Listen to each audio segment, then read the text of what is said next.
and spread the word.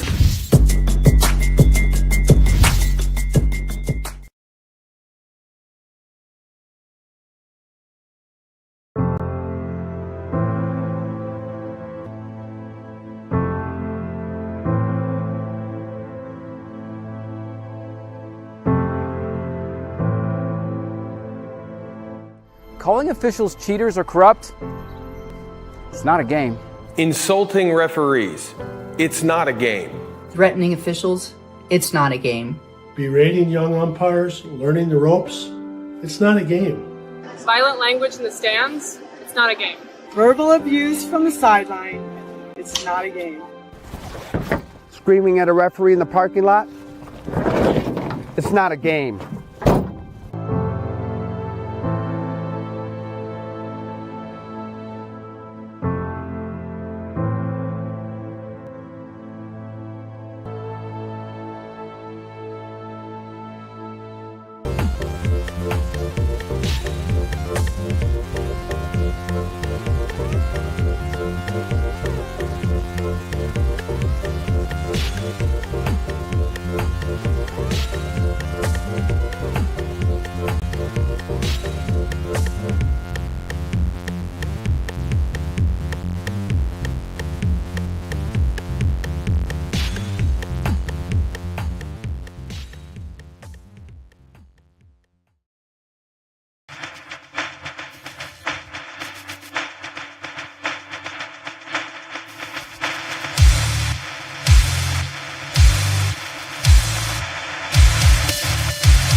Good afternoon, everyone, and welcome to Rose-Hulman Institute of Technology. This afternoon, a bright and sunny day for college football here on HCAC and RHIT-V right here. A chance to play on a Saturday afternoon. Keith Myers, Rose-Hulman looking for their first win of the season. They're 0-3 on the year. Franklin College at 1-3.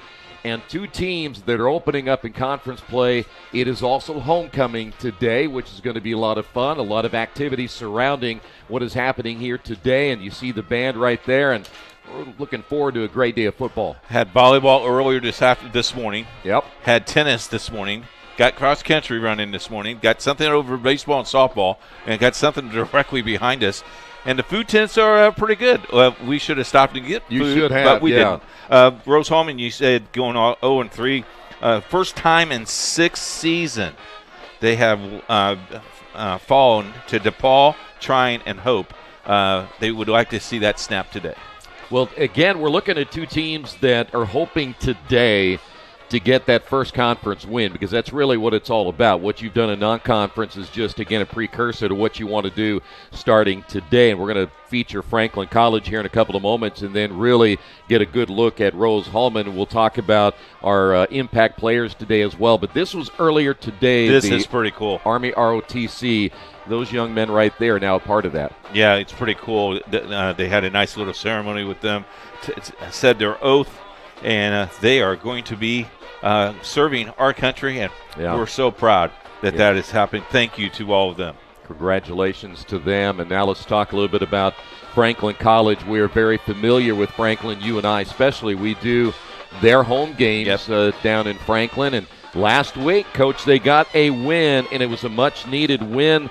A team that's now starting, I think, to find itself offensively, and we'll talk about a couple of the key players on offense, but it was nice to see them put that together. Hurricane didn't bother them at all. Didn't bother them a bit. It rained a little bit during the game, took control of the game early, had some lapses midway, but really recoup after talking with Coach Allen. He was very impressed how they finished the game, and they finished the game with the ball, taking that 2-minute timeout and just sitting on the knee, and really enjoyed it. Very excited. Very concerned about this game, because this could be one of the games where you got so high that you maybe you got to play within your opponent. Well, and also today it's an emotional day because the alumni are back on a homecoming Saturday, and so this crowd is going to be very vocal for the Fighting Engineers. And if you didn't see the bomb fire they had yesterday, there are videos and also photos of it on Twitter. Pretty impressive. But the HCAC, when you're at homecoming, all of them, every school does a great job with it. Coach, let's talk about some impact players today. First off for Franklin, and how about running back Garrett Cora? Now, he had a great game last week, and I know you have his numbers, and he was named the player of the week for the HCAC. 34 carries on 186 yards. He had 2 TDs. He is I would say he's a bowling ball. He will hit the hole and bounce back and forth, and it's very hard to bring down. You cannot arm tackle him because he'll take you down.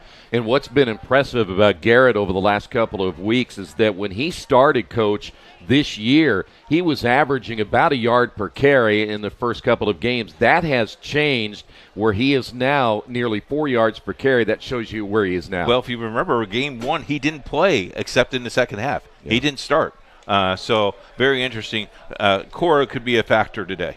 By the way, congratulations to Garrett as well with those 2 touchdowns he had last week. He is now tied with 32. The number 1 rushing touchdown number is 32, and he's right there. If he gets one more, he'll break it today. And I know there won't be any ceremonies here, but there will be a lot of people back home to be real excited about that. All right, Kai Ross, who, by the way, did not also play in the first couple of games. He'll be an impact player today, and he's starting to come into his own this year. 31 of 61, 380 yards, playing very, very well. Experienced quarterback, looking to be successful today as well. One thing they do want Kai Ross to maybe be today and from now until the end of the year is be a little more accurate in the passing side. He's only completing 50% of his passes. You also got to get rid of the ball when there's pressure on you. Get rid of the ball. Make sure you're outside the pocket. Get rid of the ball, not take those long losses. By the way, on defense, keep an eye on Kahari Jackson, had 2 interceptions last week. He, by the way, he's averaging at around 16 tackles per game. And then you have Keegan O'Neal, the linebacker, 22 total tackles this year. Those are a couple of guys to watch on defense. All right, when we come back, we'll talk about the Fighting Engineers, a little bit about their impact players. That's coming up next right here on RHIT.TV. If there is one thing wrong in your aircraft, you're gonna fail. Finding the right answer and trying again, that's really what dragged me to aerospace. This is a 3D printed airplane which I made over my freshman year at Rose-Hulman that can be radio controlled and flown. I saw other people making amazing stuff on 3D printers, and I thought if I combined that art of 3D printing with engineering, I could make something as complex as an airplane. So I got the idea as a sophomore in high school, and I just tried. I did it. I failed a couple times, but it all changed when I came to Rose-Hulman. I got in touch with Dr. Riley, who is an aerospace and ME professor, who really asked me great questions about the concepts of my design. So pursuing such project as a freshman, it just lets me feel amazing that I have still 3 years to do something much more complex than this, and it will lead me much further.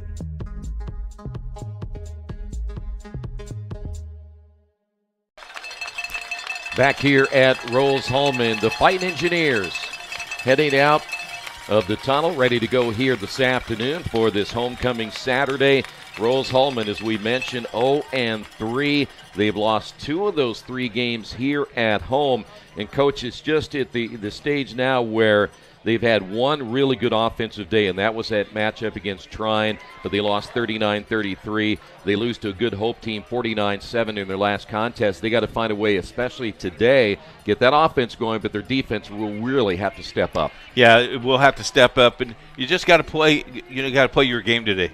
Conference opening, you got to forget all 0-3 and start being 1-0 in the conference. Well, let's feature 2 of their players who could be impact players today. One of those is wide receiver Colton Nanko, and Nanko is kind of a compliment to Daniel Heary, who will be really big today, but you talk about Nanko and what he can do today. 16 carries, 272 yards, 1 touchdown. Pretty impressive. And you look at Jay Smith, their running back, who has had a good season so far, and a young man that'll have to carry a big running load today. 61 carries, 290 yards, and 3 touchdowns. And you take a look at Jay Smith right there, as again, he's also a guy who can catch the football out of the backfield. He has 7 receptions for 48 yards, and there you see the Fighting Engineers making their way out. 36, 30. I'm counting players to make sure nobody got shot.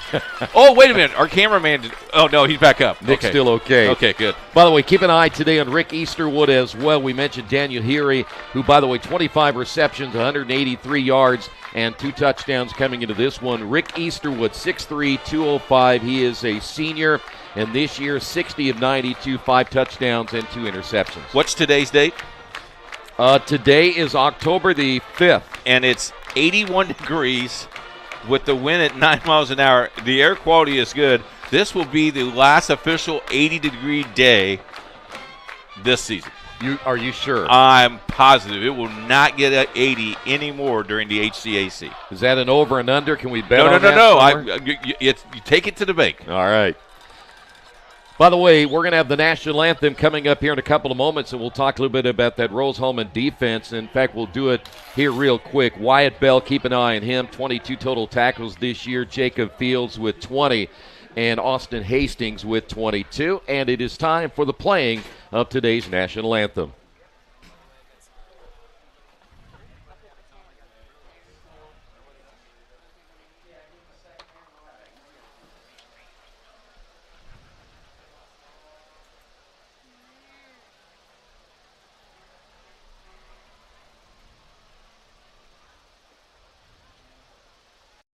We encourage you to subscribe to our YouTube channel, IndianaSRN. Hit the bell to get notifications for upcoming games and more. Watch as many games as you want, as many times as you want. At Morales Group Staffing, we are all about building better futures. And during these times, we are working hard to put people to work. We are now hiring for hundreds of jobs with pay up to $17 an hour. Visit our website at moralesgroup.net or text JOBS, JOBS, to 317-472-7600 to apply now and get hired today. From warehousing to transportation and everything in between, Piper Logistics does it all. Centrally located, Piper Logistics has 2 warehouses in Indianapolis and a warehouse in Cincinnati, Ohio. Piper Logistics houses over 1 million square feet. Along with our transportation department, we can provide service to half the United States markets.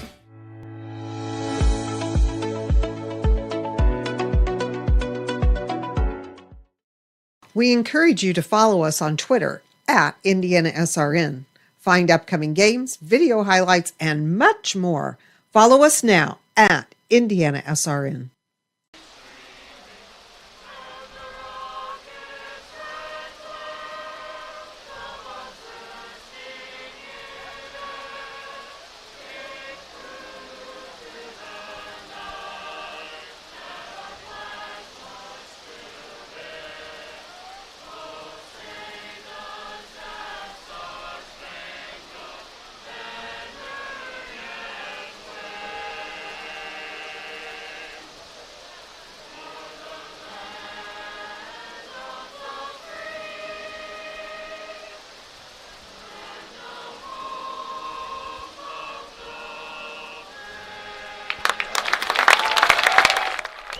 Let me tell you, that's pretty impressive. I like the bass, the baritone.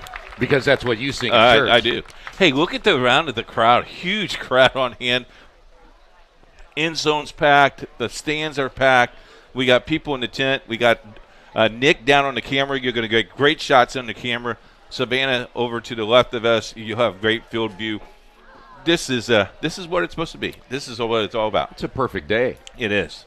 What would be better is a whole Rose-Hulman maybe win, huh? Well, I'll tell you what, I'm sure they would love to, but let's look at the other side real quick. Franklin, by the way, under head coach Alan Hensel, has not beaten Rose-Hulman yet. He's 0 for 4, so they want to get that goose egg off. You really don't want to remind him of that. I reminded him of that earlier this week, and he doesn't really want to remember that. Well, we want to also get a chance here to thank our sponsors for today's game, because if it weren't for them, we wouldn't be here today. So let's go ahead and talk about those. Our game today is brought to you in part by Reynolds Farm Equipment. Reynolds Farm Equipment is the leading equipment dealer and has been since 1955. Passion to Care, delivering care with more than 24 years of experience.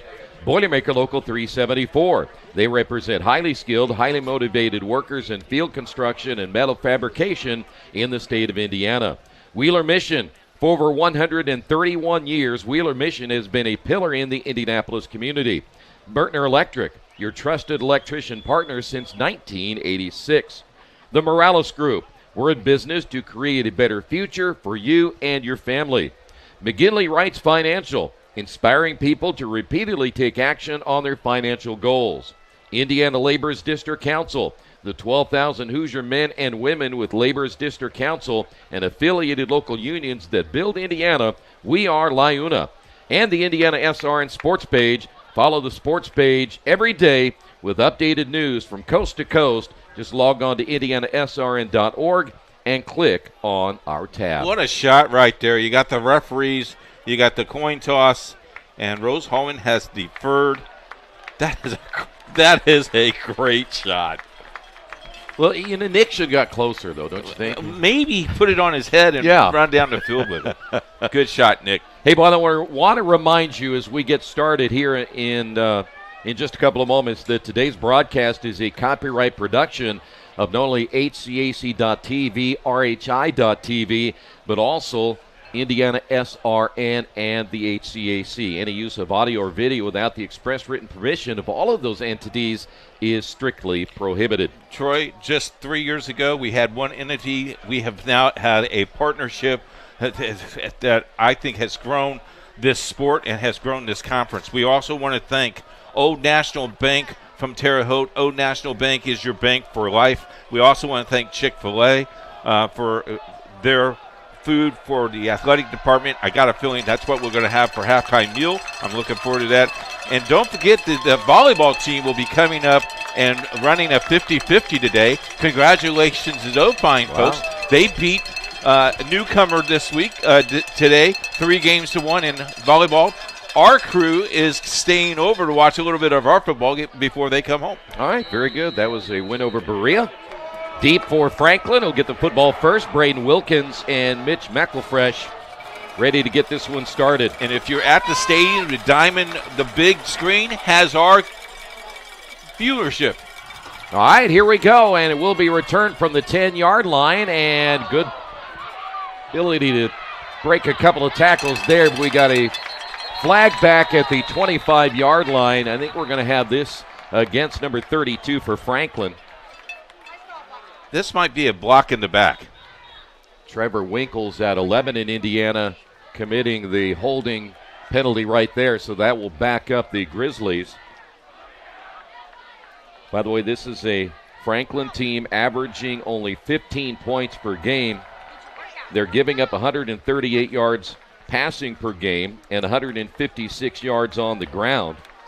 And get this, Rose-Hulman's defense giving up 48.3 points per game so far this season. Our officiating crew comes out of the HCAC, out of the commissioner's office. Jay Jones is the commissioner. Jay and his staff does a great job, and we're looking forward to a great year. Kai Ross gets the start again today. Garrett Cora in the backfield. Keep an eye on Owen Wright, 16 receptions, 253 yards as Cora gets the call over the left side. He'll get to about the 17-yard line. Owen Wright is wearing number 3, and he's made some big catches this year. Yes. Well, he'll go up and get it. Yeah. It's almost like blocking out, jumping up and grabbing a rebound. Garrett Cora, as we mentioned, coming in with 366 yards on the ground and 3 touchdowns. Malachi Joy split wide to the right. It'll be second down after a gain of a couple. Cora over the right side, trying to follow his blockers, and he's going to go down immediately. Nice job, nice defense, way to seal the line there, and they couldn't turn the corner. Did a nice job. On the tackle was Wyatt Bell. Of course, we talk about Wyatt Bell coming into with 22 total tackles on the season. So that's going to be 3rd and long here for Franklin College. Kai Ross to throw for the first time. He's open in the flat. He's got running room. He's got the first down and more. 35, 40, 45, cut back 50. Whoa! Takes a big hit and goes down. But how about the run by Kai Ross? And by the way, held onto the football. He held onto the football, got hit, flew up in the air. Nice tackle, but nice little run. Got him out of the danger zone. So first down now for Franklin. Kai is not the quarterback that really runs a ton, but and they say he's slow. Well, that's not slow. That wasn't slow there. I'd take that as an insult, Coach. Let me tell you, I think he could outrun both of us. Oh, yeah. No doubt about that. All right, first down, Franklin, midfield.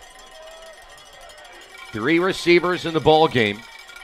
Owen Wright at the bottom of your screen. Cora, the run off the right side. He's got big yardage again. It's going to be at least 10 on the carry. And how about Garrett Cora now? Rose-Hulman's run defense will have to stiffen up because that's another first down. And the blockers are doing a great job. Here's the offense of Franklin. Keep an eye there again. Kai Ross at the top. And then Cora as well. Yeah, Cora wearing number 2. He's going to get the majority of the carries. And I will tell you, they'll run right over Ben Rimke. Yeah. He's a big boy. They'll also have Cam Jennings coming into the ball game at some point as Ross to throw, and the defense unable to stop Ross, and he may get another first down depending on where he started the slide. That pursuit against him, they're overrunning. It's almost part in the Red Sea, isn't it? Yeah, it is. So they're going to have to learn to contain him in the pocket and maybe have one of those linebackers kind of spy on him. We've never talked about this, but when you played, you just get hit. There was no slide. There was no protection. Yeah, nothing. Yeah, there's no protection back then. Yeah. Your only protection was your leather helmet with no face mask. That's right. You and Bill Ludlow. That's right. Second down and 3. Blitz. Ross fakes the handoff. Quick hitter. Ball caught. It's going to be right first down, and he'll get to the 20-yard line. Boy, Owen Wright has been so big this year for Franklin. He is out of Greenwood, Indiana. Only a sophomore. He played for Greenwood, did he not? Yes. There's a lot of Greenwood and Southern Indiana kids on this team, on both teams, at least on Franklin. So it'll be first down from the 20. So we are in the red zone now. Franklin very impressive on their first drive of the afternoon. They'll fake to Cora, and the quarterback keeper. He'll get a couple out of this one before being brought down by Cameron Dorsey. The red zone is brought to you by Old National Bank in Terre Haute. Old National Bank wants to be your bank for life. The red zone brought to you by Old National Bank. Football will be placed at the 17-yard line. It'll be second down. What a beautiful day today. Perfect weather, big crowd on hand, and a conference matchup that both teams would love to get here this afternoon. Two receivers. The next 7 weeks they're going to play a conference opponent. 2 receivers split wide to the left. Handoff, Cora, left side, running room at the 10 to the outside. Inside the 10 takes a big hit before going out of bounds, and they may place him right at the 10-yard line. And as we talked about, he initiated the hit, Troy. Yes, he got hit, but he initiated that hit. He gets the first down. Now it's on the 10. Pretty good opening drive. I think it's pretty impressive since you started it at the 12. And able to run the football the way they have so far, so some adjustments are going to have to be made by that Rose-Hulman defense. They play with a 4-man front. So it'll be first and goal from the 10. Oh, fumble. Bad snap, and Kai Ross will have to jump on it. They'll lose some yardage on this one. First mistake made. Well, concentration. He was looking off. The ball came too soon, and fortunate for him, he got the ball back. Well, we saw a couple of times he did high school football last night, and there were some bad snaps, and that cost him in the game we were watching last night. Center had an injured hand, and he kept playing. Once they rectified that, they're able to get their offense rolling, so you can see how important it is in the shotgun. Right in motion, left to right. Ross to throw, right on the cutback. He'll make the catch, gets to the 12-yard line, not back to the original line of scrimmage, so it's going to be third down.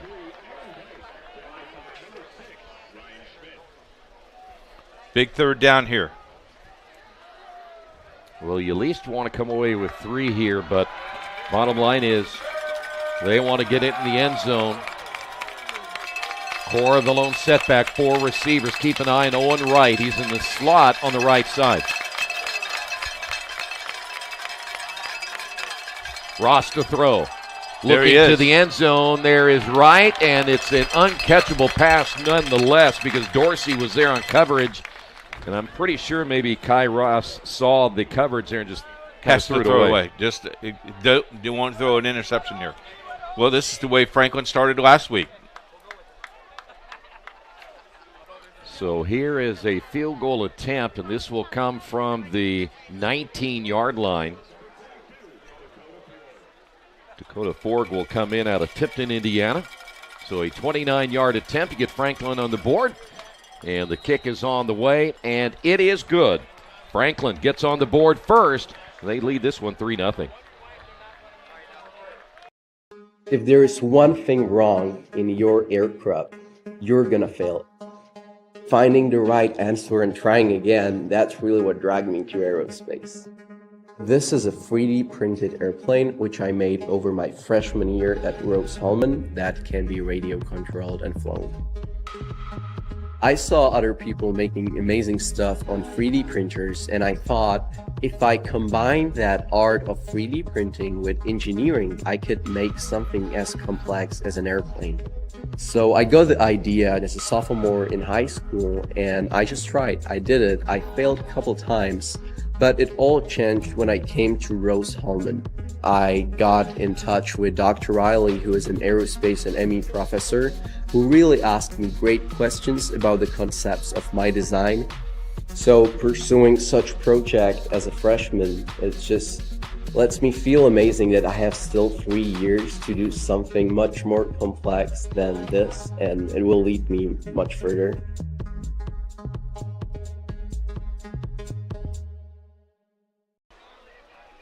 Deep for Rose-Hulman will be Elijah Silva, number 19. Daniel Heary, the 5th-year player out of Houston, Texas, and he's a speedster. He wears number 2, so you want to kick it away from him if you can, and that's what Franklin's going to do. That one takes a high bounce, and it will be picked up and returned out to about the 32-yard line by Elijah Silva, and that's where Rose-Hulman takes over 1st and 10. All right, let's see what this offense can do. I think we're probably going to see a lot of points on the board today. I got a feeling we are. Got a shot of the crowd right there, all in red. Look at that. There is not a seat to be had. No. And if you look at both end zones, they're pretty well full as well. They are, yeah. And Franklin brought some people today. Well, it's about filled up over there too, isn't it? Yes, sir. They'll run the football, and a big gain across the 40, and there is Jay Smith, who we featured as an impact player, and he gets it up for a 1st down. Jay Smith is a 5'9" sophomore, 180 pounds, from Evansville, Indiana. Rick Easterwood this year, 60 of 92. 5 touchdowns, 2 interceptions. He'll fake the handoff, looks to throw, sideline pattern, and that was Smith coming out of the backfield, and it's overthrown. And we'll have it 2nd down and 10. Maybe rushed it a little bit too soon. Probably thought, how do you get that wide open? By the way, keep an eye today on Chase Wilkinson. He's one of the wide receivers. We mentioned earlier Colton Nanko. But Daniel Heary, number 2, is the guy to watch, and that's him right there. They want to get the ball in his hands as much as they can. We had seen him earlier this year, Coach, and this guy can burn. He can burn. Just want to let our fans know something new on your score bug is you see the 30 seconds running down. That is the ready for play clock. That is a new feature for us. We want to thank Rose-Hulman for helping us with that and our technology guys to put that on today. 3rd down, Smith in motion, throw over the middle, ball's caught. Heary. Oh, no. He's going to go down. Did he get the 1st down? I think he did, because he's right at the yard for gain marker at the 46-yard line. Yep, they're going to move the chains. Going to move the chains. Boy, because he went back. He got it at first, and then he got back. And the rule now is if you go back and you get tackled, you do not get that forward progress. You get the progress of where you were stopped. First down for Rose-Hulman. Here is Smith on the carry, and he'll get inside the 45 to the 43. You see how intense this rivalry is because there's an extra unction of hitting going on today. Yeah. Good linebacking core, as we mentioned in the pregame, but Kahari Jackson had the 2 picks last week, so you probably want to keep an eye on him if you're Easterwood. He'll throw near side. Ball's going to be caught, driven out of bounds. On the reception, Chase Wilkinson.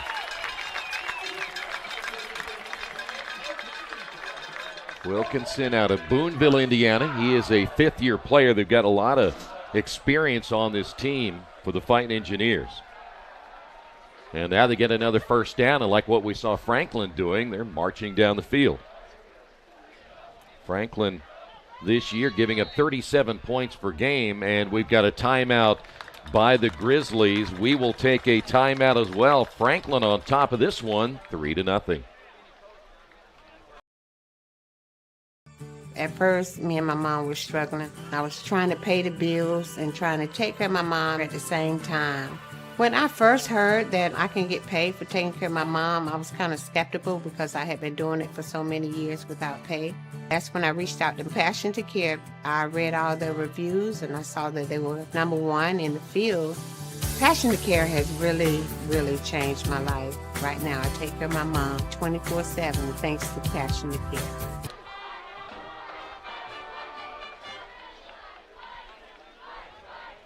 A lot of engineers down there. Back once again here, and I just mentioned a lot of engineers. We were just talking about how many players on the sidelines that are future engineers in our world. Isn't that great? Here's the cool thing is they're going to be set for life. Oh, yeah. They're going to help our communities. I'm excited. I am too. First down after the timeout. Klein in motion. They'll fake the handoff, the pump. Oh, and the pump. wide open To the sideline, making the catch, and then finally knocked out of bounds inside the 10-yard line. It was the motion man, Ben Klein, making the catch. The pump froze the linebackers, and he was just wide open. So first down, we are in the red zone. The Old National Bank red zone from Terre Haute. Old National Bank wants to be your bank for life. Thanks to Old National Bank. Boy, impressive drive here by Rose-Hulman. Smith in the backfield. Easterwood looks to throw over the middle. Ball caught, touchdown, Ben Klein. Boy, they made that look easy. Yes, sir.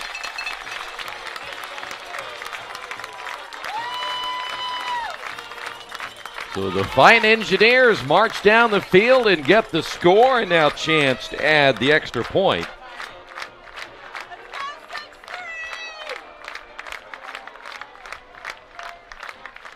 Well, that was impressive, and this homecoming crowd saw a really nice drive. The extra point is good. Fighting Engineers lead at 7-3.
Back once again here at Rose-Hulman, 7-3 your score.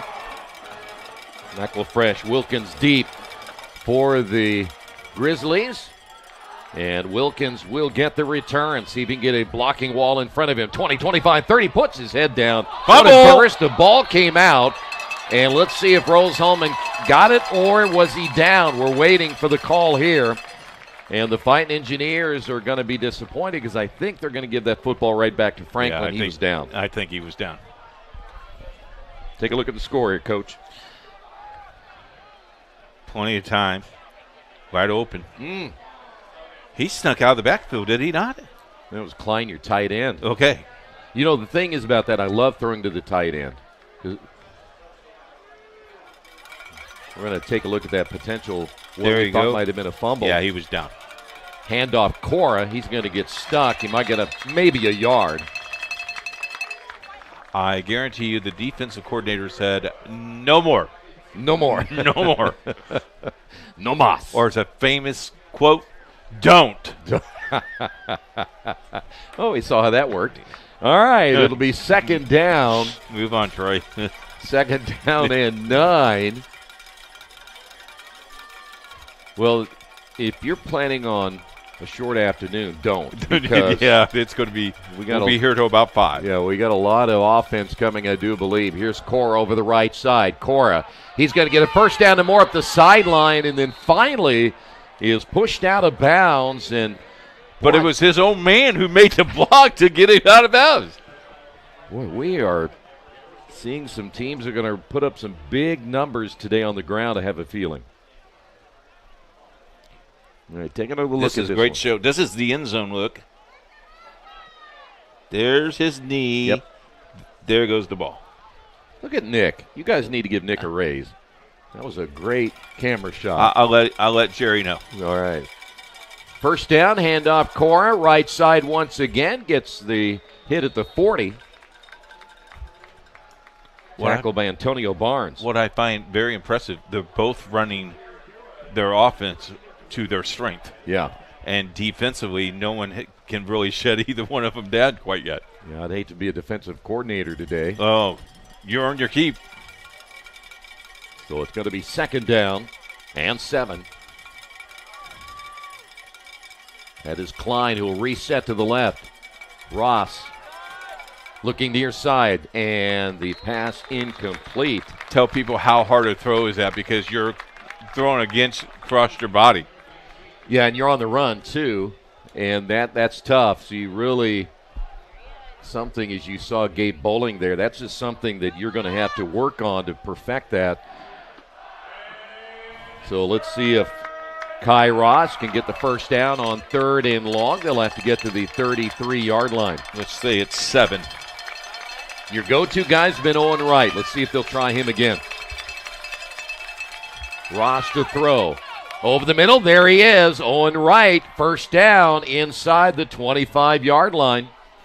Every time you need a big play, it's Owen Wright. Football placed at the 23-yard line. Look at this. Plenty of protection. Nice catch. You know, I almost feel smart when I do this because you know it's going to go to him, and I think everybody else knows it's going to go to him, and they still. Yeah. Makes me look good. So it'll be first down. Franklin marching down the field once again. Ross faking the handoff. Quarterback keeper breaks a tackle to the outside, takes a hit, and goes down. They get a couple of yards out of it before he's brought down by Adam Field. Yeah, but you don't want your quarterback to take that many hits. Ideally, no. Colts know about that, don't they? Oh, my. Every time he runs a football, I hold my breath. So it'll be second down after a gain of 2. By the way, your Boilermakers are losing now 35-6. You don't have to help me.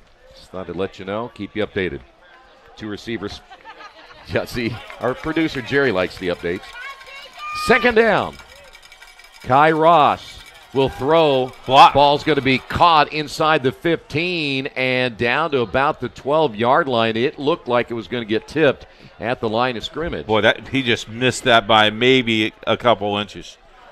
So it's first down. If you're Franklin here, you need 7. You do not want to say be satisfied with 3. DeAndre Kirby, the sophomore out of West Memphis, Tennessee, on the reception, is first of the afternoon. First down, coming up on 2 minutes remaining here in the opening period. Each offense is marching up and down the field. Here's the pitch to Ross. Breaks a tackle, the spin, and he might get back to the line of scrimmage if he's lucky, but the way the official on the opposite side is coming over, it might be a loss of a yard on this one. On a play like that, you have the option not to give him that pitch, and they just came into the gaps. So now it's going to be second down. I thought that was kind of a gutsy call right there. I would say so. But sometimes you do that to see if you can certainly score on it, but you want to maybe give that defense some different look. So here is Cora once again, set to the left of Ross.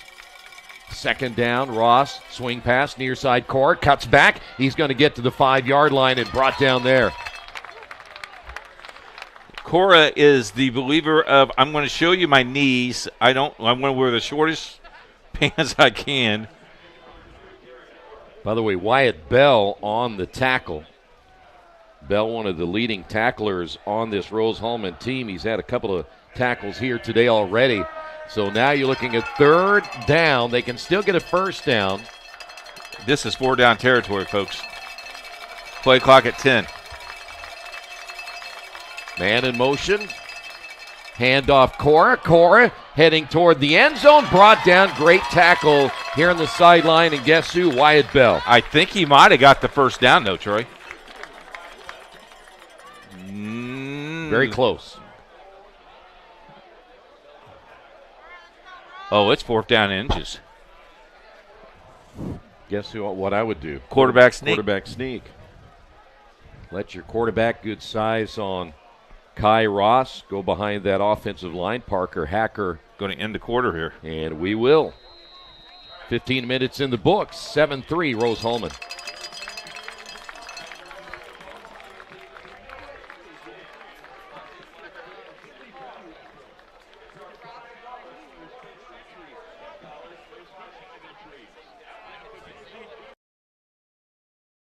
A good engineer, a good mathematician, a good scientist can identify problems.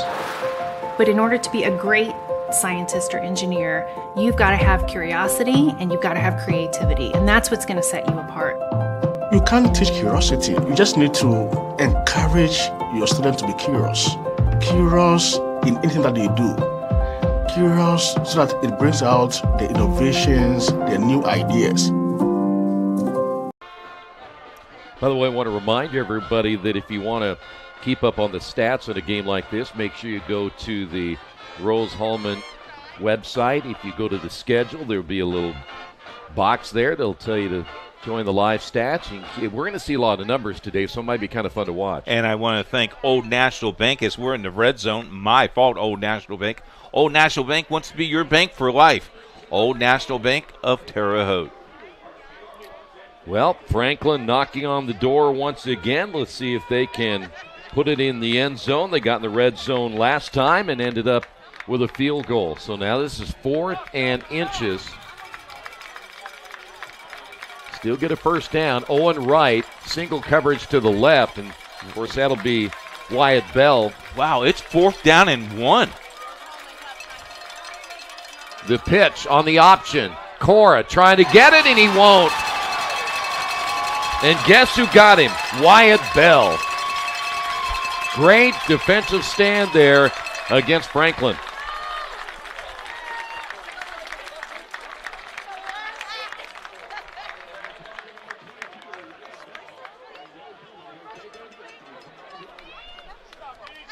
So how about that? Rose-Hulman's going to take over in downs.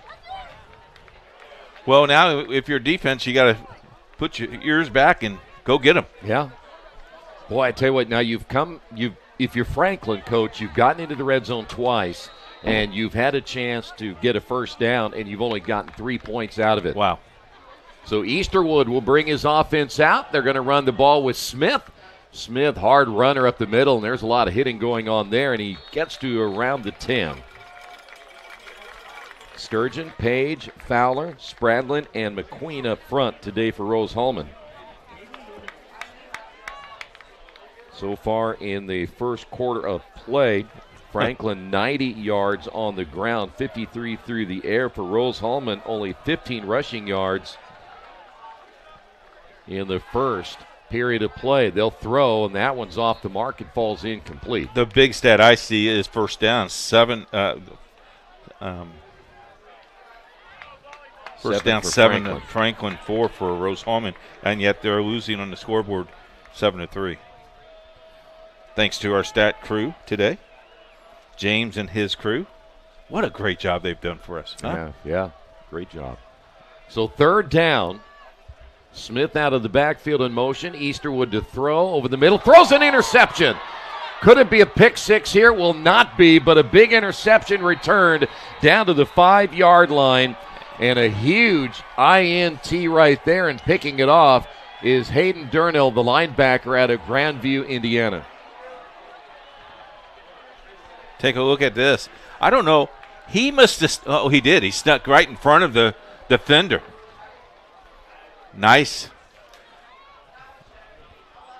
Hayden Durnell, number 45, and boy, how things can change. And that ball was going to go to Brandon Green, and he stepped right in front of it. So now, here you go. Score on it, the turnover. Whose red zone is it? It is the Old National Bank red zone. Old National Bank wants to be your bank for life. Thanks, Old National Bank of Terre Haute. First down, handoff over the left side, and not much there again. The running against this defense for Garrett Cora has stiffened up over the last 2 possessions. And if you notice, they have shot the gaps. They have now put maybe 7 guys in the box, where before they started with 4. Now they have put 7 or 8 guys in the box. Made a big difference. Boy, you want to get a touchdown. You got to get. I know it's very early, but you've been here now 3 times. See what Franklin comes up with here. Austin Ganaway in the ball game as the receiver to the short side, trips to the near side. Kai Ross to throw, fires toward the end zone, in, and touchdown. Wow, that the reception, Malachi Joy. That was almost intercepted. Flag on the play. Late flag.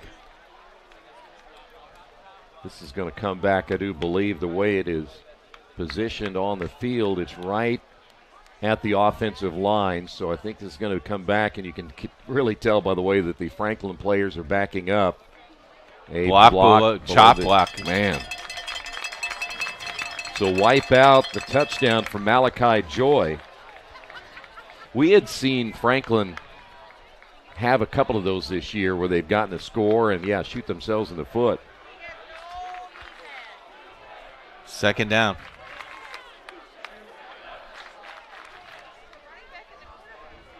Look at that crowd. That's Keith Myers used to do that, take his shirt off. Yeah.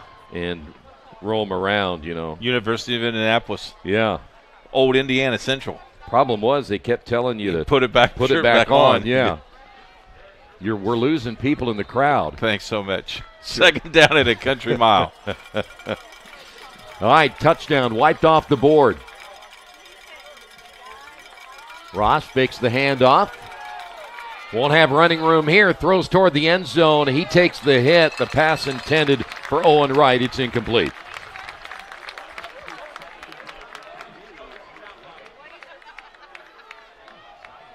Well, you can tell some adjustments have been made by the Rose-Hulman defense because they have really stiffened up other than that touchdown that was brought back moments ago.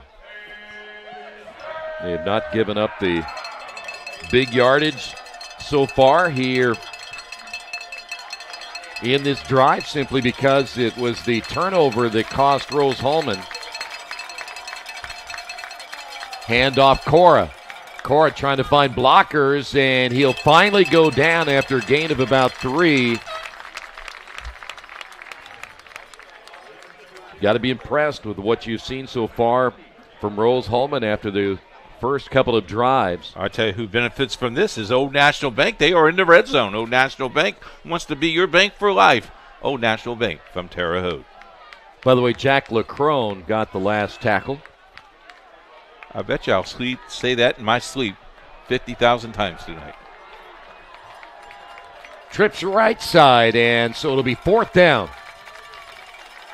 Ross to throw once again over the middle and open and making the catch inside the 5. But he doesn't get the first down. Gotta It'll be love at the three. defense. Gotta love the defense. Way to go, engineers. Austin Ganaway was just short of that first down marker. And so Rose-Hulman surviving the turnover. I love that shot from the end zone. So close. Yep. So Rose-Hulman will march their offense back out. Rick Easterwood, as we'd mentioned, a senior this year out of the state of California, enjoying this beautiful weather. They are deep in their own territory. Smith will try to give him running room, and he will get across the 5 to around the 7. We'd like to give you the option to tweet us at IndianaSRN. Tweet us out. Tell us where you're listening to ball game. We'll give you a shout out. So it'll be 2nd down and 5. Daniel Heary has been rather quiet today. And just like that, Christopher Carson says hello. Heary, the reception, and out of bounds, got the first down. By the way, Daniel comes into this game ranked 2nd in school history in receiving yards. He is 3rd in receiving touchdowns and 3rd in career catches. If he gets 1,000 more yards, 10 more touchdowns, and 42 more catches, he will break all those records. And Heary on the catch, and he gets stuffed immediately. Nothing there. Demarion Newell read that one well. Isn't it amazing how you saw each team drive them down the field, and now it's a struggle. Ben Klein had to block and released him and went right through him. Coming up on 11 minutes remaining here in the first half of play. Trips to the right. It'll be 2nd down. And we got flags flying. That'll go against the Fighting Engineers. They'll have to get to the 24 for the first down. You know, both teams have played well, but when it came time to crunch time, they just shoot themselves in the foot. And that's the difference between winning and losing. Yes, you know, right now. The little things, yeah. Moving back 5 yards. Easterwood will throw it to the near side. Ball will be caught. Oh, they had him. Green breaking tackles and got a first down. How'd he squirm out of that? I don't know. You may see it again.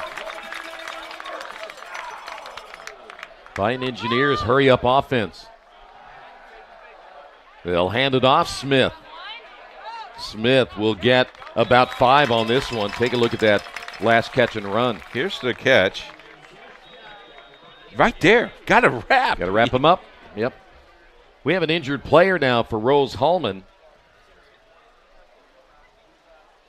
First time we've had an injury timeout so far here this afternoon. It looks like he's going to be okay. It's one of their offensive linemen who ended up going down. He might have got hit in the head on that one. I'd like to thank Chick-fil-A for sponsoring the Rose-Hulman Athletic Department. Visit the concession stand today for your Chick-fil-A sandwich for Chick-fil-A. By the way, that was Ryan Easterday, the senior out of Huntington Beach, California. After that hit him, I think he was back in California. Reminder, we will have on October 9th, we'll be back as Defiance Yellow Jackets will be playing at 1:30, and that is October 19th, right here. 2nd down, football at the 35, Easterwood. Double reverse on this one. They'll pitch it to Heary, trying to get to the outside, and there was nothing there. That was really well defended. Newell was there, Jackson was there, and Stevens. And they're marking him 5 yards back because he ran out of bounds. Yeah. Heary, not a big fella. He only goes at about 155. Not a very big fella, but he's fast. But he just didn't have any room. Trips right. 3rd and long. They'll have to get to the 40. Easterwood to throw. Does so and overthrows his intended receiver. Looked like Green on the far side, and he was about the only one that might have been open on that play. I think if he was 9 feet tall, he probably would have caught that ball. It's actually Ben Klein, number 87, the tight end, and so you get the football back, and now they'll have to punt it away. Franklin has dodged 2 bullets. Yeah, they have. Andrew Toller will come in to punt it away.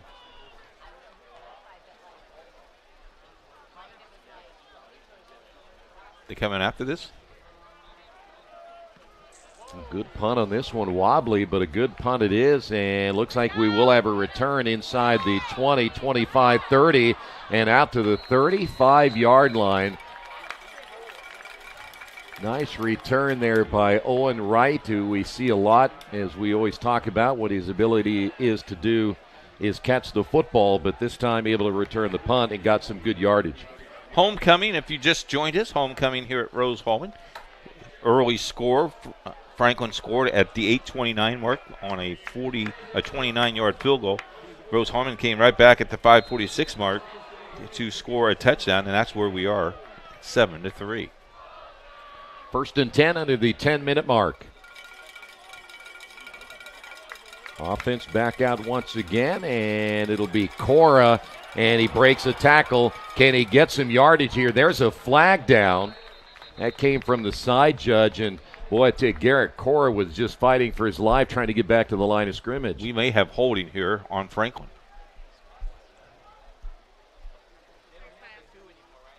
I think it was interesting. One of the coaches came out from the sideline for Franklin. He was out of very close to the numbers on the far side on the field, and the referee told him, you got to get back. Oh, got a face mask. So that had to have happened on Cora when that flag came out when he broke the first tackle. Yep. And our cameras caught it. Good guy. Good call, guys. So mark off the 15 yards, and that'll be a first down all the way to midfield.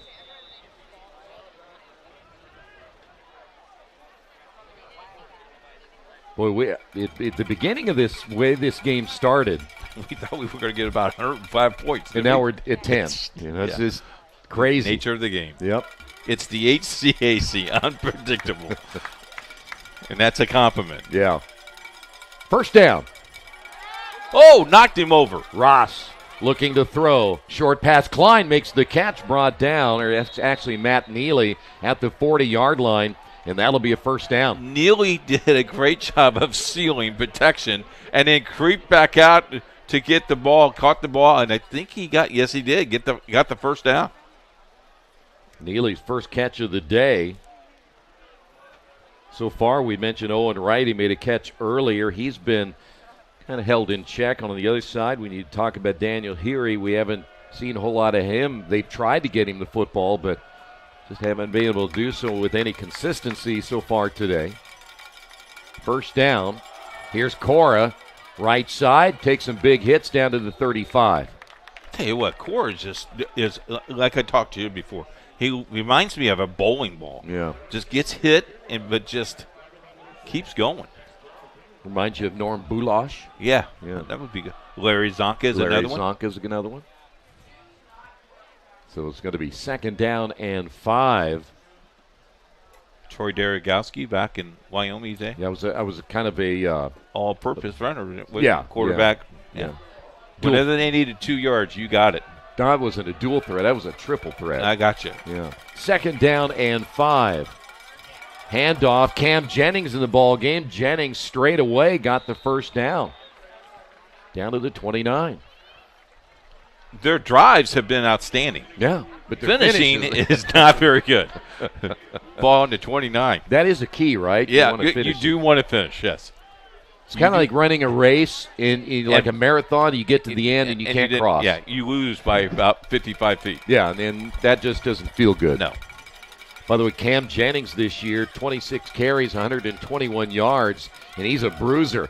Nice hole, 25, down to the 20, and he's going to get close to another first down. My old varsity basketball coach told me gold medals are great, bronze is third. Yeah. There's Red Zone, brought to you by our Old National Bank. Old National Bank, it wants to be your bank for life. Old National Bank of Terre Haute. Have you been counting how many times you've been in the red zone? Because you're saying that a lot. I will tell you this. Old National Bank will be getting a phone call tomorrow. Yeah, we certainly appreciate them being a part of the broadcast today. Absolutely. Oh, I just lost $1. You did. Handoff Jennings. Jennings, big time hit, holds on and gets inside the 20 to the 15. So where's your buck at? I'm coming out now. Jennings out. I wonder if he has a change for 20. I'm surprised you. Well, did you see the moth fall out? I did, yeah. Second down as Cora back in the lineup. Ross rolling left and throws toward the sideline. It would have been a first down, but that would have been a tough catch there from Malachi Joy. Good coverage by Rose-Hulman. Third down and 7. Stops the clock at 6:09. Football at the 15. Malachi Joy split wide left. Wright is on the near side, jumping up front. Handoff Cora. Cora breaks a tackle. Going to make something positive, but he goes down. The pursuit kept coming, but he ended up breaking a couple of tackles. Adam Field coming up to make the stop eventually, and it's going to be fourth down, and here come the kicker and the kicking unit out on the field. Dakota Ford will come in as out of Tipton, Indiana. Adam Guth will be his holder. This is a 35-yard attempt from the right hash mark. Plenty of distance, and it is good. Second field goal of the day. 5:26 remaining. 7-6 your score. So my goal is to get involved in space industry and learn about what lies beyond the Earth's horizon. I came across Rose Rocketry. I saw, hey, they're doing some really cool stuff. They're building rockets. I really grew a lot being as part of the team. Last year, through Rose Rocketry, I was able to attend SED's Space Vision 2022, which was a student conference for people who want to get involved in space. And I was able to go to Washington, D.C. and talk to so many people within the space industry who come together and say, this is what the next goals for space are. Being at Rose, I was able to hone my engineering skills to push myself to get involved in the field further and learn about all these different opportunities. And I don't think I would have really gotten that at a bigger university.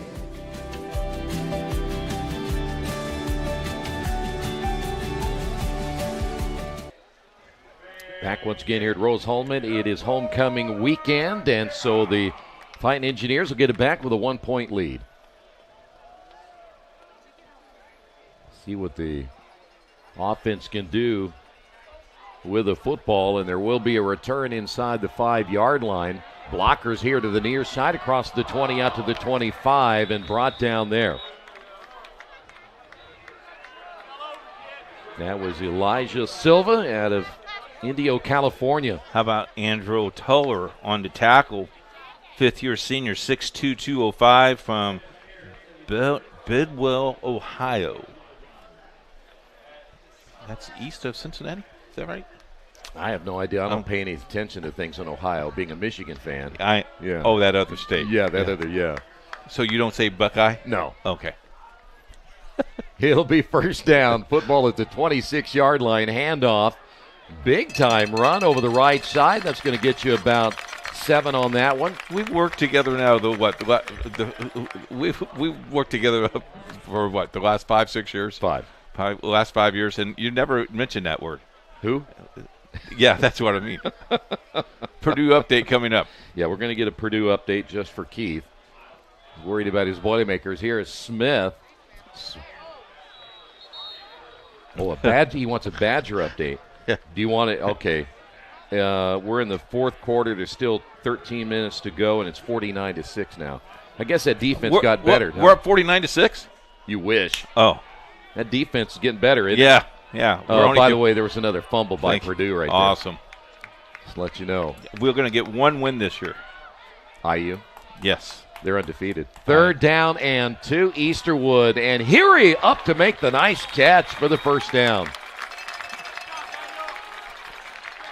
Demarion Newell on the tackle, but that's one guy they want to get going right now is Daniel Heary because of all the speed. If you get him in the open field, take a look at this great catch. Look at that. Look at the camera angle. I told you Nick deserves a raise. Good I'm job, going to be Jerry. his agent. Handoff, Smith around the right side, tried to tiptoe his way. Did you hear him sing? I did. Tiptoe through the tulips. He got to the 45. You might not want to do that when we keep our viewers, if you don't mind. What, me singing? Yeah. Hey, the AD just texted me and said that it's nice to have the A team here. Where are they? Oh, us. Yeah. That's what Second down and about 3. Smith will get the first down near midfield. If you look at the hats, the quarterbacks, 10, 9, and 15, one in a fluorescent green, one in a fluorescent pink, and one in a fluorescent orange, they do the signs. Yeah. Guess who one is doing the real sign? That's the question. Smith. Oh, picked him up. Got a half a yard. I don't know which one is. Pick one. Now, if Michigan coaches were here, they could decipher that because they scout really well. You've heard of that, right? What I really like is the cardboard cutout of, like Alf or Hazel or somebody like that. Something strange. Hurry up offense here for Easterwood and Rose-Hulman as Klein in motion. Swing pass to the far side. Ball's going to be caught close to the first down. Daniel Heary once again on the reception. 2-minute timeout coming up. 2-minute timeout is brought to you by Morales Group. Football will be placed at the 44-yard line. Handoff Smith. Smith will get a couple out of this one, very close to the 40. Could be the last play right here up until the 2-minute timeout. We don't call it the 2-minute warning. No. It is. Is that going to be a first down right there? It's very close. Very close. 3rd and inches. Ooh. And we're at the 2-minute timeout brought to you by Morales Group. We'll be back after this. So I started working on Babcock Ranch 16 years ago. We designed a sustainable community that is also storm resilient, and also it has a ton of flood control associated with it. It has 75 megawatt solar facilities on site, which will cover the entire 18,000 acre community.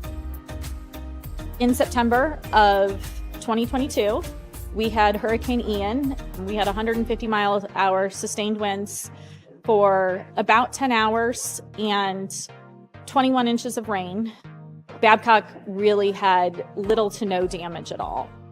We were the only place in a 2-county area that had any electric or any available drinking water that did not need to be boiled. And Rose really prepares you to go out, think outside the box, and problem solve. And I think for any major at Rose-Hulman, that's what you're getting. You have the ability to go out and create something new and innovate and change the way that we live as humans today.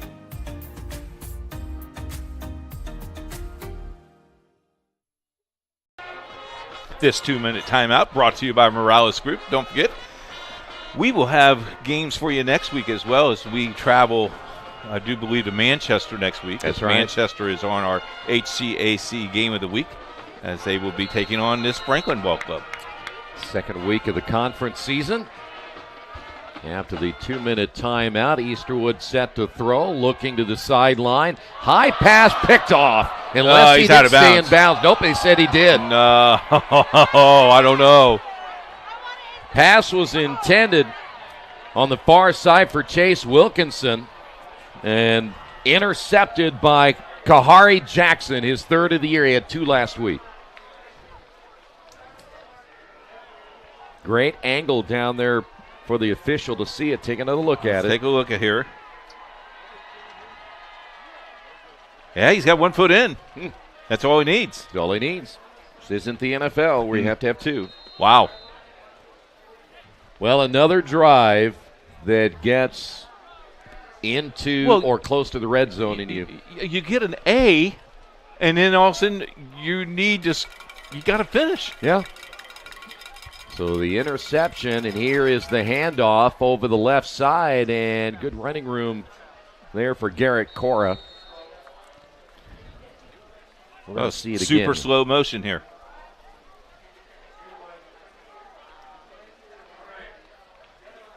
All right, there is the Here comes tip. the ball. There's the tip.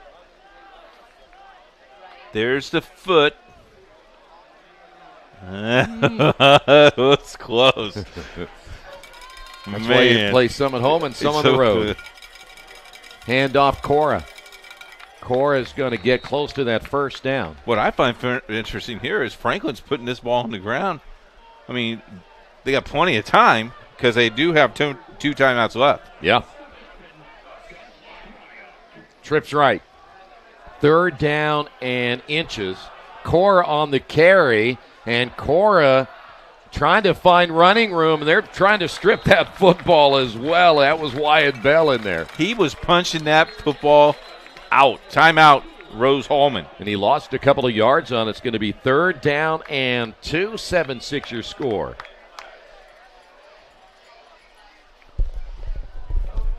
Jerry. We're doing things so quickly. A lot of times we know that we need help.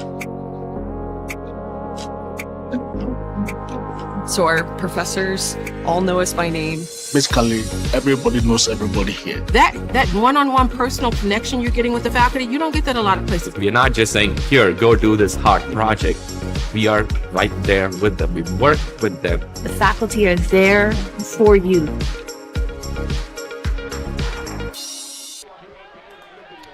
You see the Fighting Engineers after the timeout, 7-6, 49 seconds remaining. Cora could have just go straight up. You don't. I know he wants to trying to get some extra yardage, but you had maybe 2 yards to gain. You lose 2. Now you're fourth down and a long 3. I would call that almost a 4-yard. Yeah, sometimes it's almost best just to take what you get. Well, now you're going to have to punt the ball and give the ball back to them with 40 seconds to play in the half. With them having 2 timeouts left. That's right. Adam Guth in to punt it away. And he shanked it. The punt. That one hit the track. And Guth was kind of pointing. He thought it was going to get blocked, I thought, and he kind of rushed it. He's coming. He's still walking. Yes, he's still walking. He's at the 35. You know what the punt was? 0. 0. That's going to hurt your average right there, huh? And again, as you said a little bit ago, we got 44 seconds. Right now they have a chance to get points on the board even if it's 3. You got 2 timeouts left. You're at 44 seconds. Boy, special teams sometimes doesn't get the credit, or on the other side, if you look at the ability to not get the job done, it can really hurt you. Easterwood to throw. Ball will be caught and out of bounds. Wilkinson here on the near side. What will hurt you if they get 7 here? Yes. Yeah, you want to certainly keep them out of the end zone. 39 seconds left.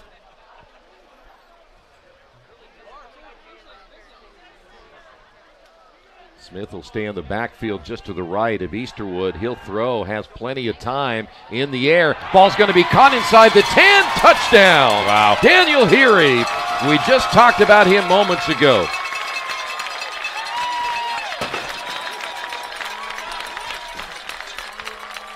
Third touchdown reception of the season, and that was a great throw by Rick Easterwood. Got an injury on the field. This is a Franklin player that is down. Take another look at this. This is just an excellent throw as you see Heary. And that is all protection, too. And you laid it right in there, too. I'm going to take another look at it from the end zone. There you go. Beautiful. So Franklin's player is now sitting up, which is good news. That is Brock Thurman out of Washington, Indiana. He is a senior. Gets a nice hand from the Rose-Hulman crowd here this afternoon. Him staying down like that kind of concerned me that he might have had a concussion. He'll go to the tent. Player earlier from Rose-Hulman looked like he was a little digging shaken around the as head well. too. All right, so the extra point attempt. Reberg will come in to do the job, the senior out of Brunswick, Georgia.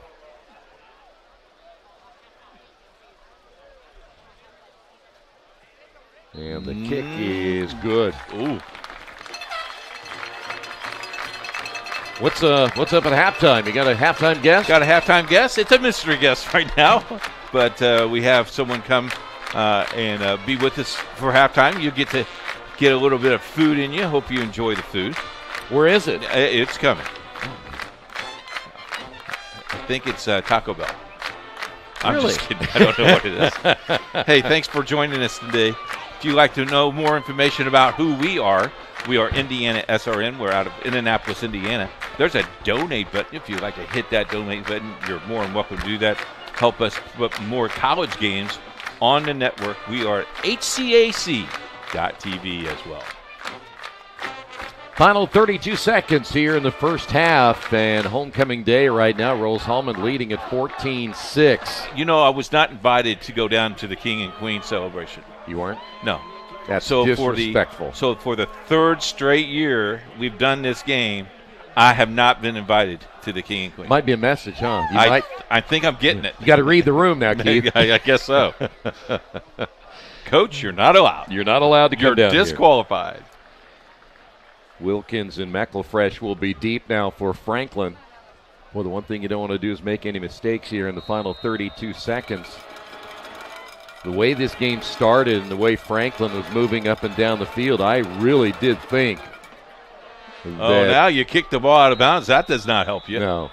Because now they get the ball at their 35. They have 2 timeouts left. I was watching the special teams coach there for Rose-Hulman. He's just kind of like. He threw the clipboard down, didn't he? And now he's talking to the kicker. What was you thinking? Can you just kick it down the middle, please? Football be placed at the 35. My coach would always say, I just have one task for you, and you can't even do that. Hey, the saving grace is you're still up 14-6, and there's only 32 seconds. But they have 2 timeouts left. Shoot, they get an extra point. They get a field goal here. Oh, they're going to go to the knee. Yeah, I think they just want to make sure nothing else happens here at the end of the first half. And both teams will head to the locker room. This is a Franklin team, as we mentioned, got a win last week. Their offense starting to roll, but you got to think about, again, the one thing that has hurt you the most is you've shot yourself in the foot a couple of times. But the other thing is that Rose-Hulman made some great adjustments on defense to make sure that running game, which started early for Kai Ross, was incredible, but then he shored it up. Yeah, scoring now in the first quarter, a 29-yard field goal by Franklin made it 3-0. Rose-Hulman then came back for a 10-yard pass to make it 7-3. Second quarter, 35-yard field goal, which they were in the red zone for that, made it 6-7. And then Rose-Hulman just scored on a 29-yard pass to make it 14-6. And that's where we are at halftime at this homecoming. And been an interesting contest so far. Well, and you're going to look at that score, 14-6, and I'm still kind of shocked by that because I thought the defenses have given up a lot of points this year against good teams. But, again, the way the game started, I'm thinking, Troy, you're going to be here a long time, so quit looking at your watch because it's going to be like 52-49. On our way up, you said it's going to be like a 35, 40-point game. And right now, I'm a little disappointed, but I'm okay with it. It's a very entertaining game. And no one's going to leave. I guarantee you that. There's a lot of people here. And this is a great weekend. Yeah, great homecoming weekend. We want to thank the administration strata of Rose-Hulman and the HCAC. Franklin, they've been so kind. And going to be an interesting second half. Grab you some popcorn and get you a Coke or maybe fix you a hot dog at halftime and come back and join us for the second half. Yeah, by the way, with the big crowd here today, what was kind of interesting, too, is our Uber driver brought us in, and there's security everywhere because you can't find a place to park. Right. You're parking way up there by 40. Yes. So how many people are here? So, well, is when they saw our Uber driver, though, they knew her immediately, and they just, you come on, Miss Debbie. Yep. Drop off your passengers, but you just can come on. Yeah. So, and by the way, don't forget, go to the Rose-Hulman website for athletics. Go to the schedule, and you can get all the stats in the first half, and we'll try to bring those to you as well when we get an opportunity. We'll take a timeout. We'll come back, and we'll see what mystery guest that Keith has in store for us here at halftime. 14-6, Rose-Hulman.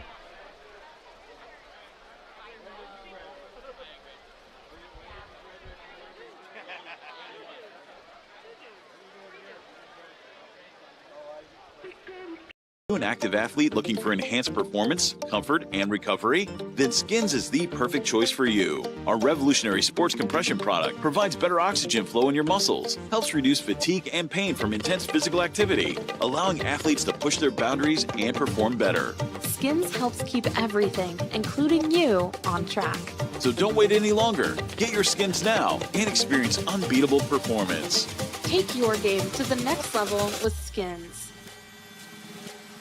They say nice guys don't finish first. So maybe it's time to reconsider what it means to be first. It's about being your best, but knowing you could be even better. It's being present, but respectful of history. You sure you want to make that move? It's donating something more valuable than money. It's believing in yourself and something bigger. It's coming from different families, but treating each other like brothers. It's not just being a man, it's being a Mason.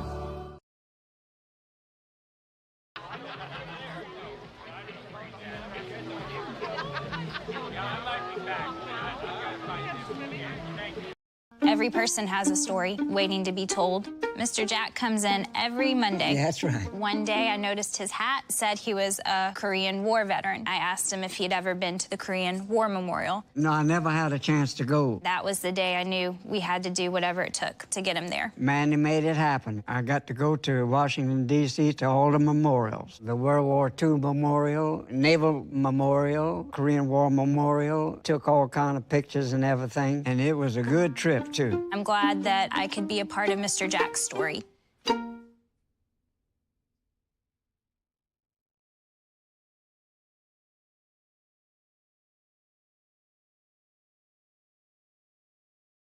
We encourage you to follow us on Twitter at IndianaSRN. Find upcoming games, video highlights, and much more. Follow us now at IndianaSRN. We encourage you to follow us on Twitter at IndianaSRN. Find upcoming games, video highlights, and much more. Follow us now at IndianaSRN. Back at halftime with the score 14-6, Rose-Hulman on this homecoming day. With us now is Brett, and Brett is the guy that's in charge of the Varsity R Club. Okay, what's the R stands for Rose-Hulman, I'm sure. Yeah. And you're a board member. What's the Varsity R Club do? So the Varsity R Club is essentially Rose-Hulman's Letterman Club. Okay, if you ever played varsity sport at Rose-Hulman, you are a member of the Varsity R Club. Okay, if you've ever donated funds to the athletic department, you're a patron of the Varsity R Club. We, the Varsity R Club Advisory Board, I'm the president. Okay, and it's made up of about 11 Rose-Hulman staff members and about a dozen Rose-Hulman athletics alumni. And we're the fundraising board. The key is if you donate. Let's hit that run right away. We'll hit that a couple times. How can they help you, and how can they donate? Go to the Rose-Hulman Athletics website.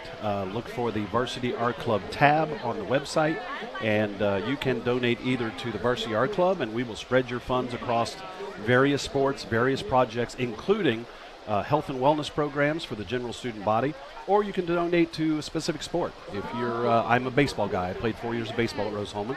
So if I wanted to donate directly to the baseball team, I can do that on our webpage. I've recognized you because we do a lot of Rose-Hulman baseball, and I think I saw you a couple times last year. Oh, you're exactly right. I made 4 or 5 games. And you went up to Kokomo. I did. Yeah. Yeah. Wow, you have a good memory. I do, because you cut in line when I was getting my popcorn. Okay. I'm just kidding. Okay. I live between Noblesville and Westfield, so Kokomo is about as easy for me. Isn't that a great complex to play that? That municipal stadium is just spectacular. It's beautiful. Right. And they have new turf this year. This year they do? Yeah, they put new turf down. Yeah, should be a lot of fun. I'm sure the Jackrabbits are enjoying that. I'm sure they are. Talk a little bit about the facilities this weekend with the homecoming, the bonfire. I'm sure you stayed all weekend long. Yeah. How has it been? Well, first of all, what a beautiful weather day. President Coons and Athletic Director Tweedy sure ordered us Well, you're welcome. That's what I do by trade. Great.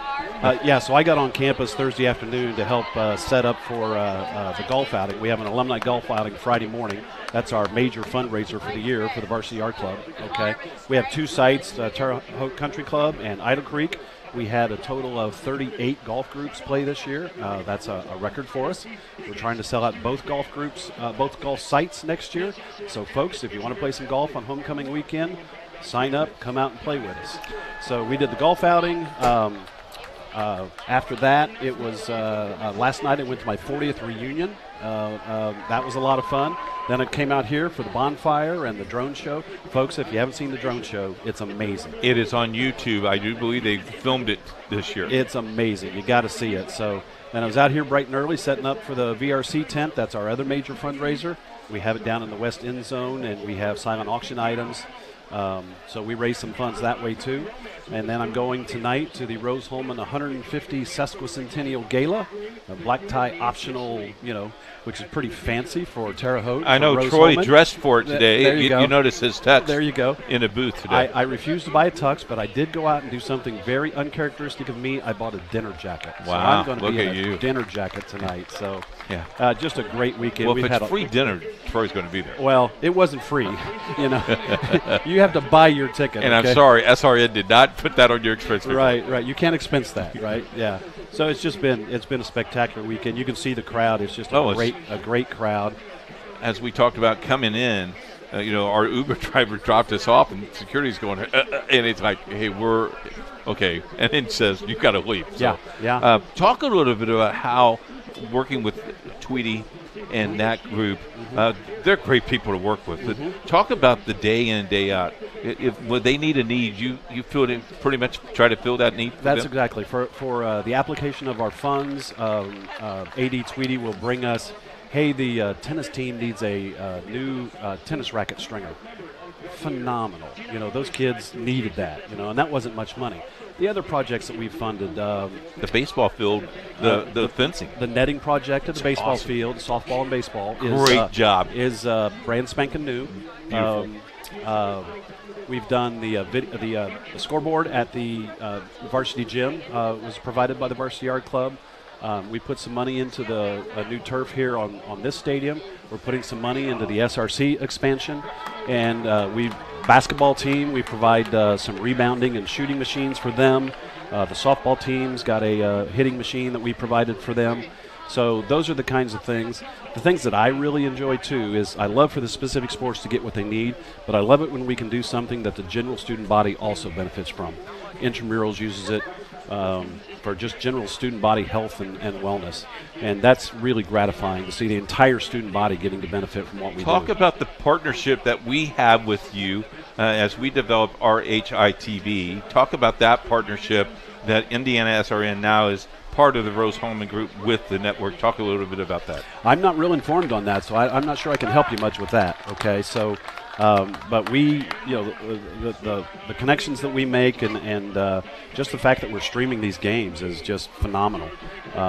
So I don't know what our viewership is or our listenership is. Pretty good. Is it? I will tell you, it's pretty good. Right now, it's extreme. I have heard from some parents who can't, of football players who can't make these games, and they tune in religiously. It was kind of cool as we were in Kokomo last year doing those games, and it was interesting that we stayed in the same boat as the Rose-Hulman club, Baseball and team. parents come down and say, Yeah. hey, we're from Southern California, hey, we're from, and it was kind of cool. And when they recognized Troy, they recognized him from the post office in Terre Haute with the wanted poster that tied up. It was fantastic. It made Troy feel really good. Good.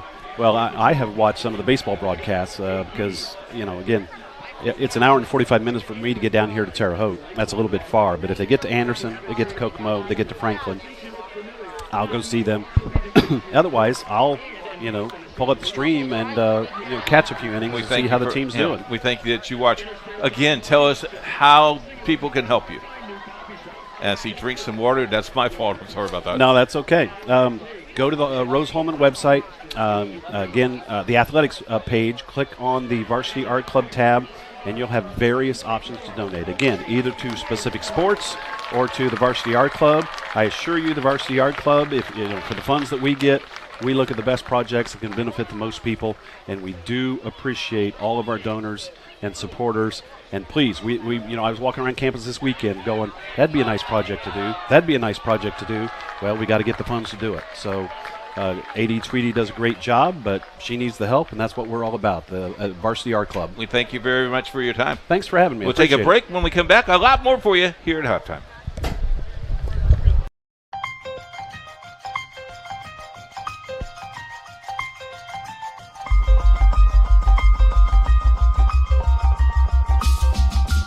Big play here for Mount Vernon. Hurdle looking right, now over the middle, fires, and it's in there for a touchdown. What a throw. Boy, what a stick, huh?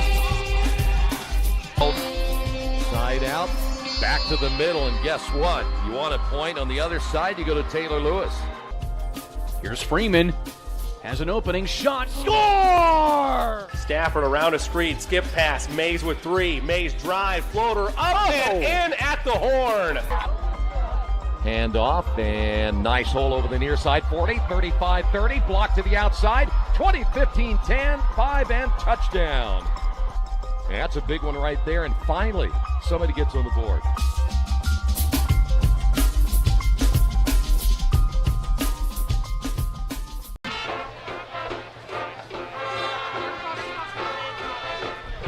You allowed to have that? Every person has a story waiting to be told. Mr. Jack comes in every Monday. That's right. One day I noticed his hat said he was a Korean War veteran. I asked him if he'd ever been to the Korean War Memorial. No, I never had a chance to go. That was the day I knew we had to do whatever it took to get him there. Manny made it happen. I got to go to Washington, D.C. to all the memorials. The World War II Memorial, Naval Memorial, Korean War Memorial. Took all kind of pictures and everything, and it was a good trip, too. I'm glad that I could be a part of Mr. Jack's story.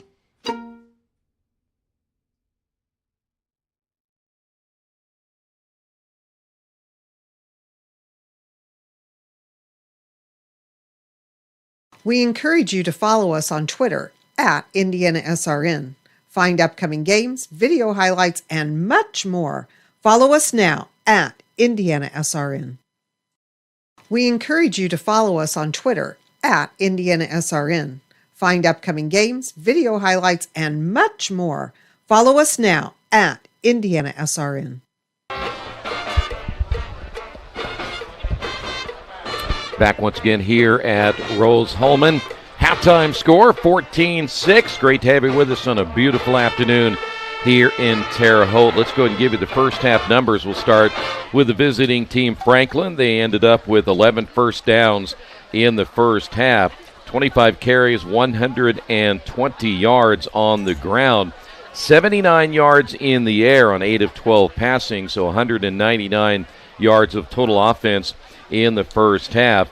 Garrett Cora, 16 carries for 65 yards. Kai Ross had 4 carries for 44 yards. Now, most of that came in the first couple of runs he had in the first period of play. Cam Jennings carried the ball 3 times for 20 yards.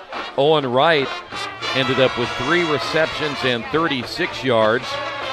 DeAndre Kirby had 2 receptions for 9. Austin Ganaway, a reception for 16. And Matt Neely had 1 reception for 10 yards on the afternoon. Leading the way defensively Hayden Durnell had 4 total tackles. Demarion Newell had 3. Jake Jones had 3. And Luke Lyons also with 3 in the first half. For Rose-Hulman, 10 first downs, only 52 yards rushing in that first half on 12 carries. They ended up with 126 yards through the air. They were 12 of 17 passing, but a couple of interceptions in the first half. Jay Smith led the way rushing-wise, 11 carries for 55 yards. Rick Easterwood in the first half was 12 of 17 for 126 yards and a couple of scores. He was not sacked in the first half. Daniel Heary led the way in receiving with 7 receptions for 50 yards and a touchdown. Ben Klein had 2 receptions and a score. Chase Wilkinson, 2 receptions as well for 21 yards. And Brandon Green, 1 reception for 24 yards. Defensively, Wyatt Bell had a great first half. 10 total tackles, 2 tackles for loss. Adam Field had 5. Antonio Barnes with 4. And Cameron Dorsey also with 4. Scoring got started with Franklin at 8:29 in the first period. Daniel Forg had a 29-yard field goal. It was a 12-play, 80-yard drive in 6 minutes and 22 seconds. That made it 3-0. Rose-Hulman came back at the 5:46 mark of that first quarter. Ben Klein with the 8-yard touchdown pass from Rick Easterwood. The extra point was good. It was 8 plays, 68 yards in 2 minutes and 38 seconds. That made it 7-3 Rose-Hulman. And again in the second quarter at 5:26, Franklin got another field goal from Dan Forg, 35 yards. It was 8 plays, 47 yards, 4 minutes and 31 seconds. That made it 7-6 Rose-Hulman. And then Daniel Heary made that nice catch, 28 yards from Easterwood, and the score, 2 plays, 37 yards. It took him just 12 seconds. The extra point was good, and that's where we stand now at 14-6. You know, the punt that caused that quick touchdown went negative 2 yards. Is that what it ended up being? So very impressive drive. Still had timeouts left. Very impressive first half. As we thought this was going to be a high-scoring game, and 14-6. And by the way, again, the winner of this gets that win in the conference, which you want to get off to a good start. And they don't have as many conference games this year because we had the one team that's no longer with them, and that is Defiance.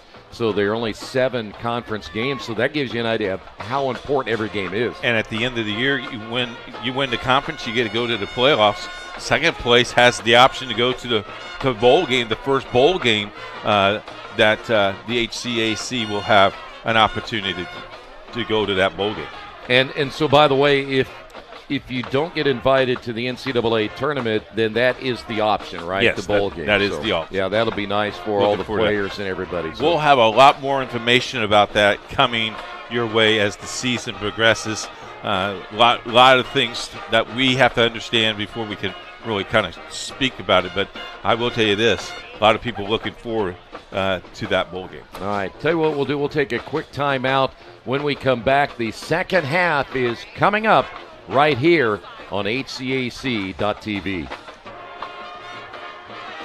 Every person has a story waiting to be told. Mr. Jack comes in every Monday. Yeah, that's right. One day I noticed his hat said he was a Korean War veteran. I asked him if he'd ever been to the Korean War Memorial. No, I never had a chance to go. That was the day I knew we had to do whatever it took to get him there. Manny made it happen. I got to go to Washington, D.C. to all the memorials. The World War II Memorial, Naval Memorial, Korean War Memorial. Took all kind of pictures and everything, and it was a good trip, too. I'm glad that I could be a part of Mr. Jack's story.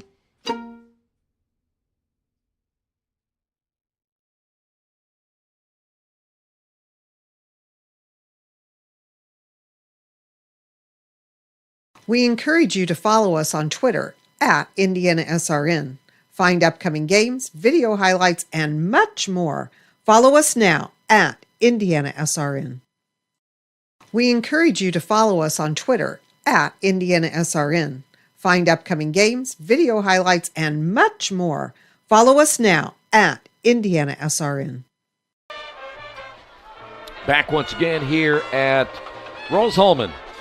And a beautiful afternoon as well, and you are pointing at me. Yes, Megan Welch is watching the game today from West Columbia, Texas.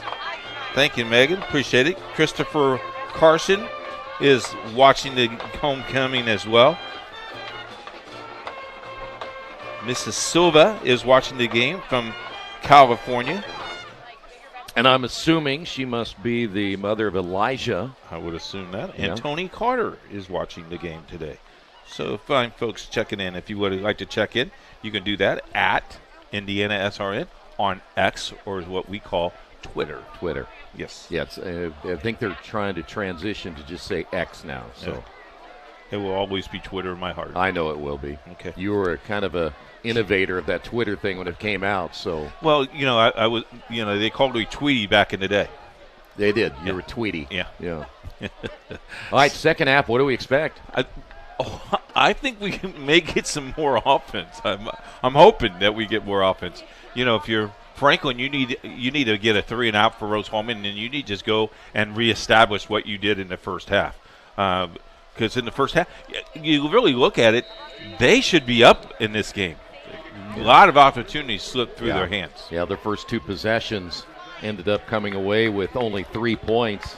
And then they got that interception. He thought maybe they're going to do it again, but could not put it in the end zone. Deep will be Elijah Silva. And that's going to be an onside kick, and it's going to be recovered by Rose-Hulman. So an early gamble by Franklin, with excellent field position now for the Fighting Engineers. I'm surprised they did that. I am too. In the past, I would call for that, and I always get told no. Well, generally what the case is in something like that, you're hoping that that front line for Rose-Hulman, that they're retreating to set up a wall to block, but problem was they stayed home. So now here come the Fighting Engineers. Right at the 49-yard line, 1st and 10. Klein will reset the handoff. Smith breaks tackles, nice spin, and gets close to the first down. Jay Smith runs a lot like what you see Garrett Cora, very low to the ground, and once he gets hit once or twice, he's able to spin away from that defender and get extra yardage all the way down to the 42. So good start here already. In fact, they're going to say just shy of the first down, 2nd down and 1. Klein will reset. Easterwood over the middle, and Heary was there. Now, I'm not sure if Heary ended up kind of tripping a little bit. It seemed like he was not quite in stride on that pass play, but they were trying to get that quick hitter. I think he got a little bit hurried there as well. They put a lot of defensive pressure there. Michael Lomer in there for Franklin. So it'll be 3rd down and a yard. Let's see if Smith will get the call. He will. Smith up the middle, got the first down, very close to the 38-yard line. I compared him and Cora. They're both similar in size, but run really hard. Yes. So 1st down for the Fighting Engineers. Hurry up offense once again. So Franklin unable to make any changes in the personnel on defense. Trips left now as you see the tight end. Number 87, Ben Klein, will line up as one of the 3 on the left side. 1st down, Fighting Engineers. Handoff, Smith. Smith, the cutback to the 35. Still on his feet. How about this effort down to the 30? What I like is he kept on spinning. Gets hit, spins, and gets about, 8? Yeah, he is. We'll give him 7 on that, but actually very close to 8. Where they put the football just outside the 30-yard line. We'll have to call it 2nd down and 3. That is Klein once again. He'll reset. Handoff Smith.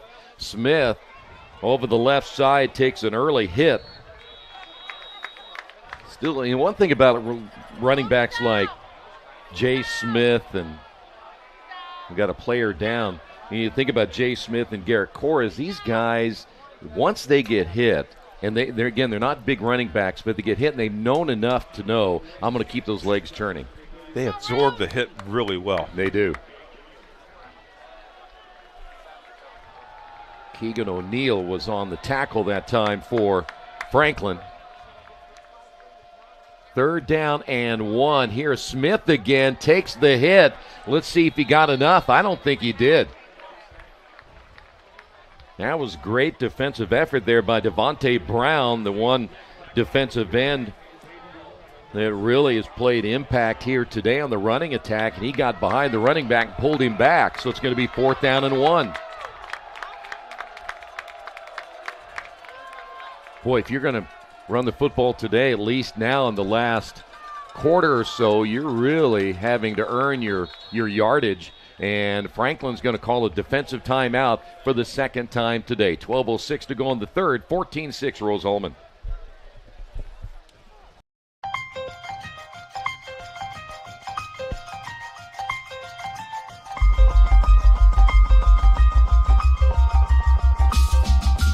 Big play here for Mount Vernon. Hurdle looking right, now over the middle, fires, and it's in there for a touchdown. What a throw. Boy, what a stick, huh? Side out, back to the middle, and guess what? You want a point on the other side, you go to Taylor Lewis. Here's Freeman. Has an opening shot. Score! Stafford around a screen, skip pass. Mays with 3. Mays drive, floater up and in at the horn. Hand off, and nice hole over the near side. 40, 35, 30. Block to the outside. 20, 15, 10, 5. Back once again here at Rose-Hulman following the quick timeout. 4th down and 1. Smith will get the call. He slipped and got hit, and he's not going to get there. First one to get to him was Demarion Newell, and once that slip happened and Newell hit him, he could not regain his balance. Great defense. So we have seen Rose-Hulman make a stop, and now we have seen Franklin make a stop. And now let's see if you can get a score out. This is the gamble you take when you go at 4th down and 1, and you're thinking that might be Smith. You could have got 3 there, right? Yeah, but unfortunately that slip may have cost him. So now here come the Grizzlies. They're going to throw on 1st down. Ball's going to be caught by Wright. He'll get stopped after a gain of about 4 on that pass play. First one to get him. How about the day that Wyatt Bell is having? He had 10 tackles in the first half, and now he's got 11. And has done it effortlessly. Effortlessly, yes, that's very the good. Word. Yes. Yeah. Thanks for thinking about me. Yeah, I am. Football at the 35-yard line. What am I going to say next? That'll be the key. Handoff Cora, sweep left. Cora, big hole across the 40 out to around the 43-yard line. Cora, by the way, we talked about the pants they wear. He's basically wearing shorts. He's wearing shorts, yeah. We used to call those Bermuda shorts, yes. His are way up there, by the way. Back in the day when I was around, they called them knickers. There is no protection on his knees. I don't even think he's got a thigh pad in. Malachi Joy also wearing shorts. Football has changed over the years. Handoff Cora. Cora trying to cut back again. Gets across the 45 near the 46. You know, the NFL has that, but I tell you, on Friday night, what's great is Friday night we go, and officials will say, yeah, you better go get dressed because you're not going to do that. You know, the only thing missing is we need to get you some shorts like that. Get them way up here. That's how you ought to, that's how we both ought to be. Really? Yeah. Okay, I may do that during the winter. I would. Yeah, we've been known to have some crazy broadcasters do that. It'll be 2nd down and 8. Actually closer to 2nd down and 7. Looking to throw and getting rid of it to the far side is Kai Ross. He throws it away pretty much as the pressure was coming down on him. The only player in the vicinity was Matt Neely. So we're going to call it 3rd down. The down marker says 8, but it's really closer to 7. And then we got a timeout. We got a timeout on the field as well with 10:15 remaining here in the 3rd.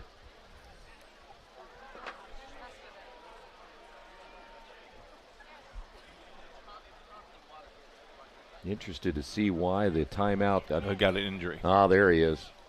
So there's another injured player down, and this time it will be for the Fighting Engineers. They're working on the right leg. Every week we have an HCAC game of the week. Next week we will be heading to Manchester as Manchester takes on Franklin. We'll be coming back in October 19th here at Rose-Hulman versus Defiance. So your whole entire HCAC covered right here on HCAC.tv and RHIT TV. Ryan Schmidt out of Katy, Texas, the injured player, a sixth-year player, is out of the lineup now. Ross will throw and makes a catch at the 45-yard line on the reception for Franklin. Second big catch he's made today, DeAndre Kirby. He got popped pretty hard. Put the football at the 44-yard line. Kirby getting into the mix along with Owen Wright. We talk about Malachi Joy and Austin Ganaway, Hunter Hatfield, their main four top receivers. But today, they've gotten good production. Now to Kirby. First down. Cora. Nope, it's going to be a keeper by Ross. He takes a hard hit at the 40. The running isn't quite as easy as it was in the early portion of this football game, but Antonio Barnes coming up to make the stop. Okay, I got to ask you, is that a design play? Yes. Okay. So that's a quarterback draw? Yeah. Get everybody their eyes on Cora. Yeah, but I tell you what, you take hits like that, it's going to wear on you. They'll look to throw Ross. And behind the intended receiver, Malachi Joy, who cut to the outside, the pass behind him, and it falls incomplete. Had him, though. Just misdirection. Third down and 6. A couple of changes for Rose-Hulman on defense. Try to get a pass rush here and there, and Caden Jenkins out of Mount Washington, Kentucky, entering the lineup. Crowd getting into it on 3rd and long. They'll have to get to the 34. Cora in the backfield along with Ross. Here they come. Ross flushed out of the pocket, looking, and he's going to hold on to it too long and take a big loss. You got to get rid of the football in that situation like that because you lost yardage all the way back to the 45-yard line, depending on, again, where they spot the football. Officials getting together. I didn't see a flag, but the way they're meeting, there must be a flag. Sometimes it's hard for us to tell, and I don't see one, but they're all gathering together. I think he's going to call. Oh, helmet-to-helmet contact. Wow, that's a big break there for Franklin. That's not targeting, but it's helmet-to-helmet contact. That's going to put it at the 30-yard line. That's a first down, too. Where did that flag come? Did that come from the back, Judge? I did not see where it was. In the lineup, Ganaway, the lone receiver to the left. The drive will stay alive. Cora gets stopped immediately. May get back to the line of scrimmage. Wasn't a whole lot there. Jacob Fields, an excellent linebacker to make the stop. Got nothing. So now it'll be 2nd down and 10. Going to try to hurry up offense once again. You know, one thing I'm trying to see here, and I don't see Owen Wright in the lineup. He's the go-to guy for Franklin this year. Handoff, sweep left. It'll be Cora, close to the 25 and driven out of bounds. Just spotted a Transylvania bus. Playing tennis, I believe. Either tennis or soccer. They were down the way. It was soccer. Now, by the way, Owen Wright is now in the lineup. Let's see if they'll go to him on 3rd and long. Can you imagine having 6 sporting events going on at the same time? You don't have enough personnel. Oh, my goodness. But so far, Rose-Hulman's been able to handle it. Trips to the near side. Ross to throw. Little swing pass on an in pattern, and the catch made Nothing there from Malachi Joy. That was sniffed out quickly at the 25-yard line. Last week, that gained 10 to 15 to 20 yards each time. Rose-Hulman, probably watching film, saw that coming. Another fourth down. I know. And I think they're going to go for it. Well, it'd be a long field goal. Well, again, keep an eye on number 3. That is Wright, who is at the bottom of your screen. That's the guy they go to when they need some big yardage. Play clock at 5. Fourth down, and they got to get a timeout. Well, you could see the head coach running down there to get that timeout as Alan Hensel was on a sprint faster than Keith Myers to the buffet. 14-6 here in the third. A good engineer, a good mathematician, a good scientist can identify problems. But in order to be a great scientist or engineer, you've got to have curiosity and you've got to have creativity, and that's what's going to set you apart. You can't teach curiosity. You just need to encourage your students to be curious. Curious in anything that they do. Curious so that it brings out the innovations, the new ideas. Back here on a sunny day in Terre Haute, 14-6, and Coach Hensel, as we said, made that sprint to get the timeout. His time was running out on the play clock. And this is, I think, again, we're still early. We're halfway past, a little more than halfway past this third quarter, but I think from an offensive standpoint, Franklin needs something here. They have yet to get it in the end zone here this afternoon. Ross over the middle, and it's going to be caught inside the 10.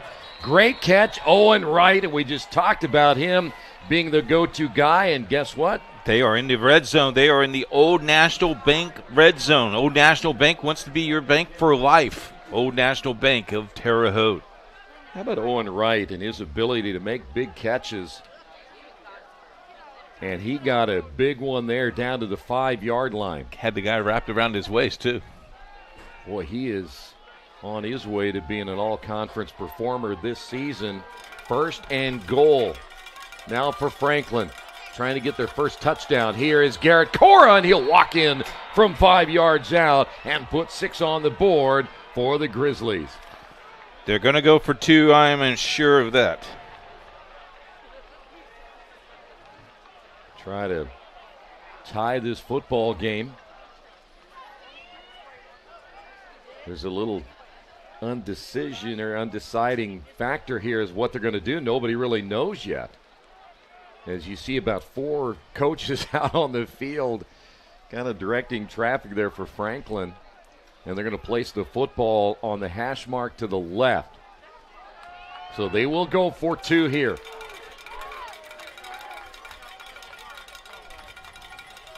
Play clock at 10. Cora, the lone setback. Ross to throw, and Cora, the flag is down.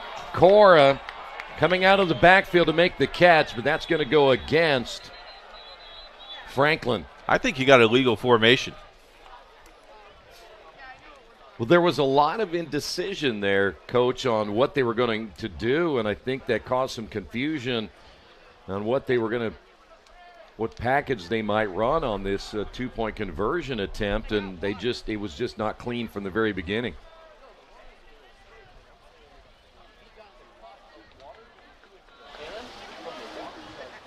Yeah, I think you're right. An illegal formation.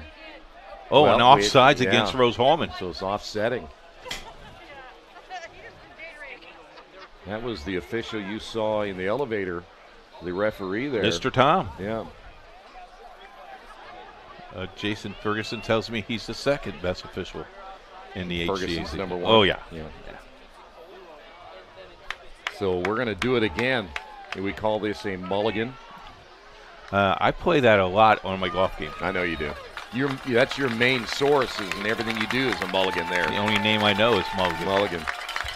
All right, we'll try it again.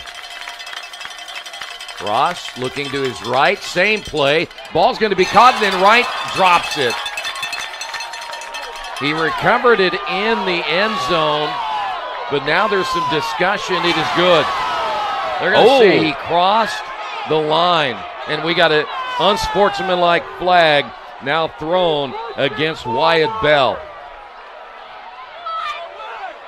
I think Wyatt Bell may have said the magical word or two.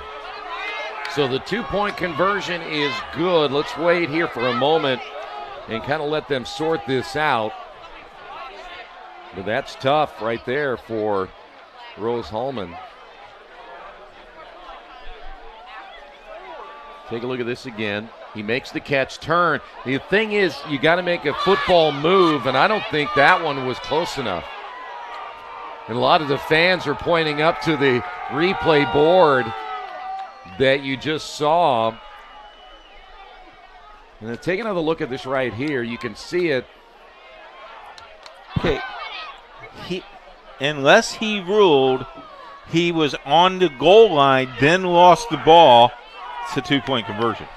That's a tough one. That's a very, very tough call right there. But again, now the flag is going to make it a double whammy because Franklin's going to be able to kick the football off from the 50. The 50-yard line.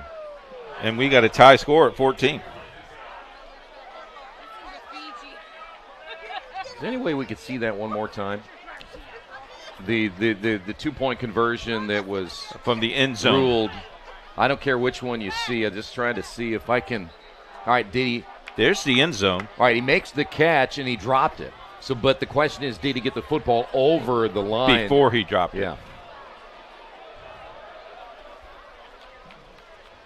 See if we can see it again from the camera up high. Catch, step, drop. But I think he dropped it before he got to the line. I think he dropped it before he got it too. Yeah. So a break there for the Grizzlies to tie this one up at 14. And again, the penalty on Wyatt Bell. And hats off to our friends at Rose-Hulman not showing that on the big screen. Oh, I think it would have been more fun to do that. Oh, no. They saw it the first time, though. They were all pointing to the big screen. I got you. All right, so the Fighting Engineers will get the football back, and this will be kicked along the ground, and one of the upmen will be able to take this one and make the return to the 20. Now, let's take a look at the score itself. This was a no-doubter right here. Walks in from 5 yards. Yeah, it was almost a little bit too easy there against that defense who'd really done a nice job against Cora recently. And again, we got to give our props to our crew. Savannah Sticks is here today, and Nick. Good job, guys. 1st and 10, football at the 20-yard line. Easterwood will hand it off Smith, and Smith is going to get nailed in the backfield. First one to get him, Jake Jones. Jones almost unblocked that time. Can you say a pump of adrenaline? Yeah. Yeah, the momentum's going now Franklin's way. You know, the other thing about that penalty for 15 yards is that even though the call goes against you, you really got to keep your cool. Yep. So it's going to be 2nd down after a loss of 5. Easterwood will throw. Ball's going to be caught and dropped immediately as Colton. And that time he wrapped. And now it's going to be 4. Is it 4th? 3rd down. 3rd down. Okay. Stand 3rd corrected. down at about 12. Nanko making the catch. Football will be at the 18-yard line.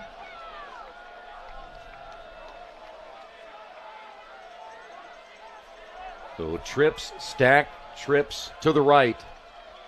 Smith alone setback. Here in motion. He'll reverse. Easterwood looks to throw. Is going to air it out. Here he is there, and he's going to get knocked down. There's the flag.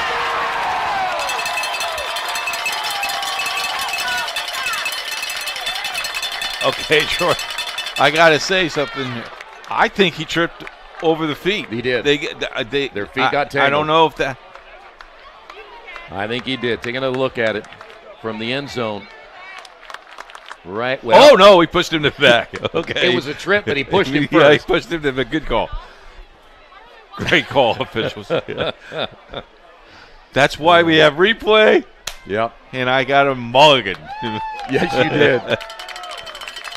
So big first down. Yeah, big first down. I like, though, that Rose-Hulman did that from a standpoint, trying to loosen that defense up a little bit. And you use Daniel Heary, who has that great speed, and you saw the double coverage. 1st and 10 at the 33-yard line. Handoff Smith. Smith across 35-40, still fighting his way all the way to midfield. Franklin guilty of trying to strip the football instead of make the tackle. And I think he thought he had the football. And all of a sudden the adrenaline is now going the other way. They'll place the football at the 49-yard line. Great run by Jay Smith. Coming up on 4 minutes remaining in the third. Easterwood will give it to Smith again. Bounces between two defenders. He breaks it! 30, 25, 20. Down to the 15 and finally ridden out of bounds inside the 10-yard line. My. He was down. Yes. If they wrap him up. Yes. Look at this run. He's running right at your boom in your living room right there. Catch him. Demarius Stevens should have made the tackle. That's going to be Smith again inside the 5. And again, if Stevens wraps up right there, that's a short game. Rose-Hulman battling back after, this game tied at 14. And this booth just went crazy. So now for the Fighting Engineers, Nanko coming out. Play clock down to 14 seconds. Easterwood trying to get his team back on top here in the third quarter. Smith will remain in as the setback. Smith will get the carry, and he'll dive inside the 5 near the 2-yard line.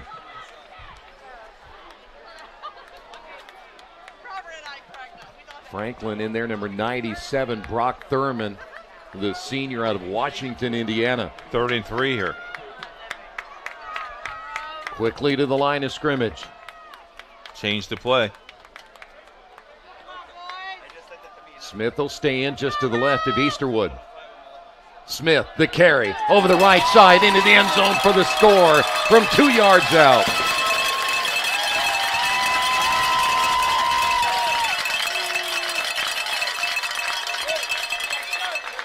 You know what? And what I like most about that is you let Smith get the touchdown because he did all that work. And we got bubbles everywhere.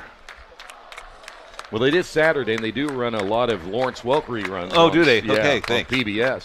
Extra point attempt is a line drive kick, and it is good. Nice way to respond. Rose-Hulman leads it by 7. So my goal is to get involved in space industry and learn about what lies beyond the Earth's horizon. I came across Rose Rocketry. I saw, hey, they're doing some really cool stuff. They're building rockets. I really grew a lot being as part of the team. Last year, through Rose Rocketry, I was able to attend SED Space Vision 2022, which was a student conference for people who want to get involved in space. And I was able to go to Washington, D.C. and talk to so many people within the space industry who come together and say, this is what the next goals for space are. Being at Rose, I was able to hone my engineering skills to push myself to get involved in the field further and learn about all these different opportunities. And I don't think I would have really gotten that at a bigger university.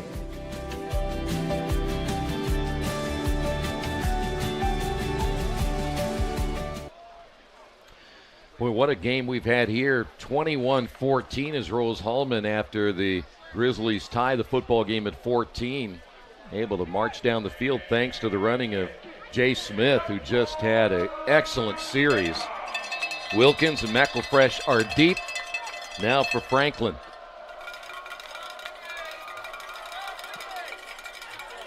Wobbly kick, and that will go out of bounds. No. Oh, yes. Oh, man. We got a couple of replays we want you to see right here. This is the score. What was nice about that, you notice there was nothing under center, so he goes to the A gap and scores there. Yep. That looked like your running days. Yep. Well, taking a look at it from this is for the end zone. The end zone, yeah. This is my favorite shot right here. Now look at the blocking, pushing Look at everybody. the hole. Yeah, that's blocking. You got to give those offensive linemen That's Jerry Collins, man. That's a huge hole. The blocking? No, Jerry Collins running that huge hole. You know, back in the day, they didn't wear helmets back when he played. It was just bare head, grit. nothing. Oh, yeah. Grit. Kind of like rugby is today. No helmets. No helmet. Oh, they declined this penalty, and they're going to make them kick again. Yes, they are. They feel they can get better field position. I think you take the ball at the 35. I don't.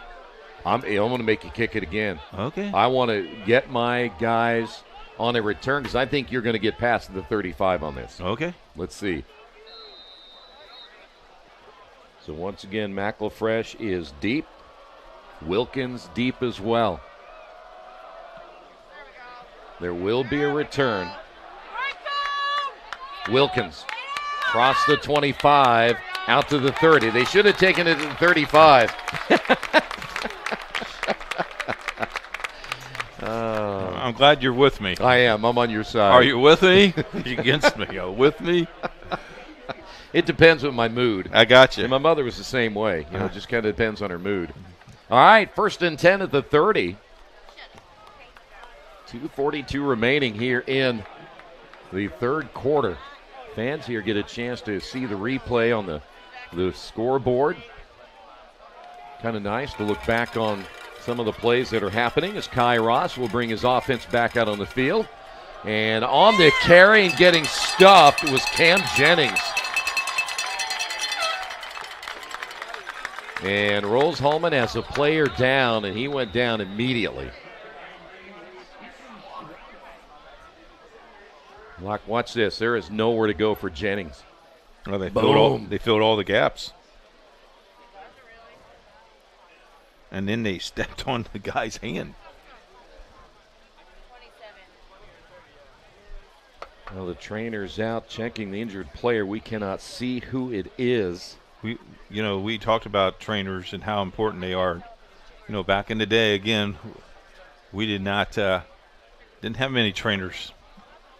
By the way, that's Jacob Fields, I do believe, and it is. And, of course, Fields, one of the leading tacklers for Rose-Hulman. Yeah, you make a good point, and that's the way safety has changed over the years. The where helmets have changed. Well, even the shoulder pads have changed. Yeah. So. Well, and I'll take you back to when I played. You had helmets that only had the 2 bars. You had helmets that they would give you and say, try it on. If it works, great. If it doesn't, we'll find you another one. It wasn't any fitting at all. Yeah. It might be a little loose, but, you put a stocking cap on, you'll be fine. You'll be okay. And one time I got, head on to a fullback and jammed my neck really bad, and I had a stinger, and they were kind of like, okay, come on, let's go, get up, and that was it, so. Well, as I said last night, they rubbed dirt on it, gave you a salt tablet. Yeah. Now you ask for a salt tablet, and they all look at you like, huh? What's a salt tablet? They're going to help the injured player off, and hopefully Fields is okay because that's a big loss on defense, and it is left leg that he is favoring. So they're going to get him to the sidelines. And, they have Rose-Hulman has such a good, in fact, both teams really have good linebacking core, but Jacob Fields and Wyatt Bell, those 2 guys in there, and they're just as tough as you can be. All right, 2nd down. And the quarterback keeper, and he gets grabbed immediately. The jersey grab, and there's a flag, and I'm not sure why. They're going to call this horse collar.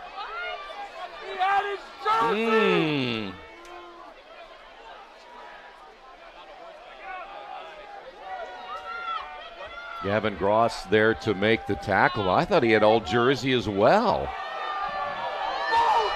Wow. Look at this. That's all jersey. Oh, that's jersey. Wow. Yeah. Tough call. And what really hurts you is it was a delay because he's thinking about it, then reaches for the flag.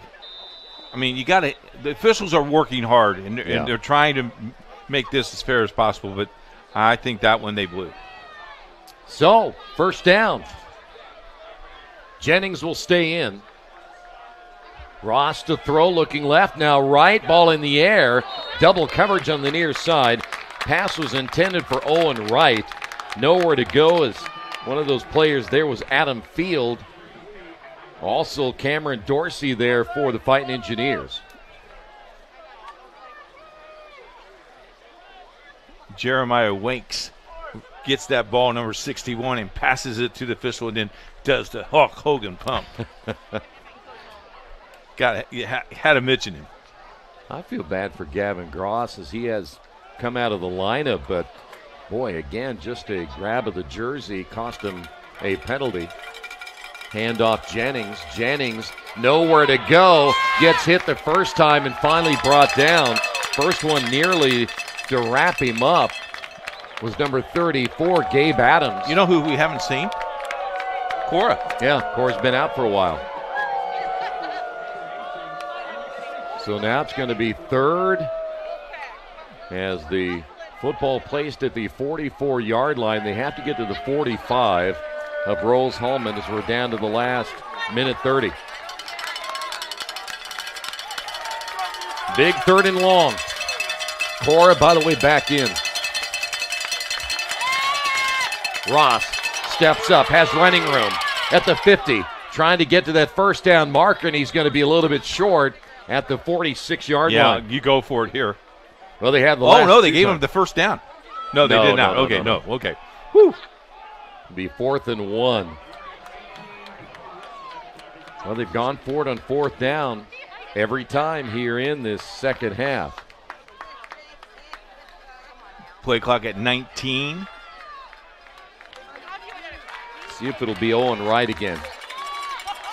Nope, they're going to get him off to Cora. Cora right behind his center, fumbles it, and it's going to be picked up. Jumping on the loose football was Owen Wright. Wow. Right place, right time. The crowd was ready to erupt.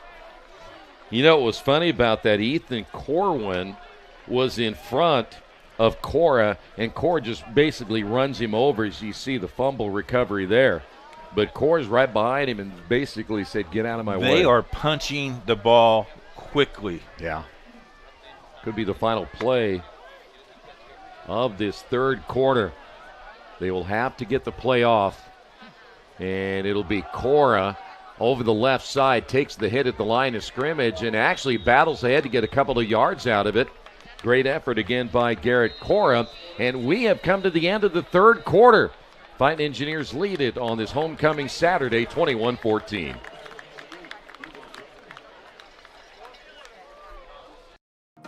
So I started working on Babcock Ranch 16 years ago.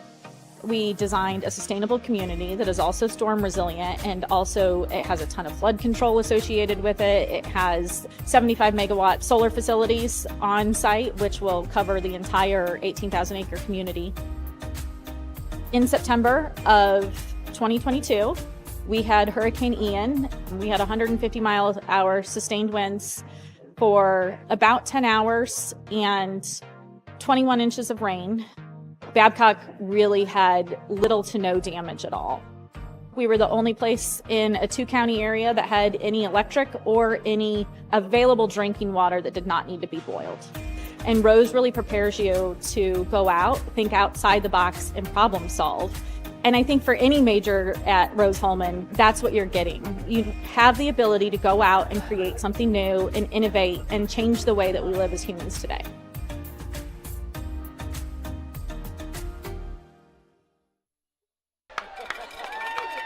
(21-14), ready for the final 15 minutes of play. It'll be second down and long. Ross to throw, looking to his right, and he's going to get sacked. Was trying to set up the screen, but nowhere to go to the football. Austin Hastings there to drop him all the way back. Let's see where they're going to spot the football at the 49-yard line. They were kind on that spot too. So I thought he was dumped back at around the 46. But now you're looking at third and long. They have to get to the 33-yard line for the first down. He hung on that too much. Yeah, that second time he's done that. But once he's in the grip the way he was, better than fumbling it. But this is a really daunting play right here. A flag is down, and they did not get it off in time. That kills you. Alan Hensel has to be pulling out a few of his hairs right now, just trying to get this offense going again. But you get the sack and now the penalty.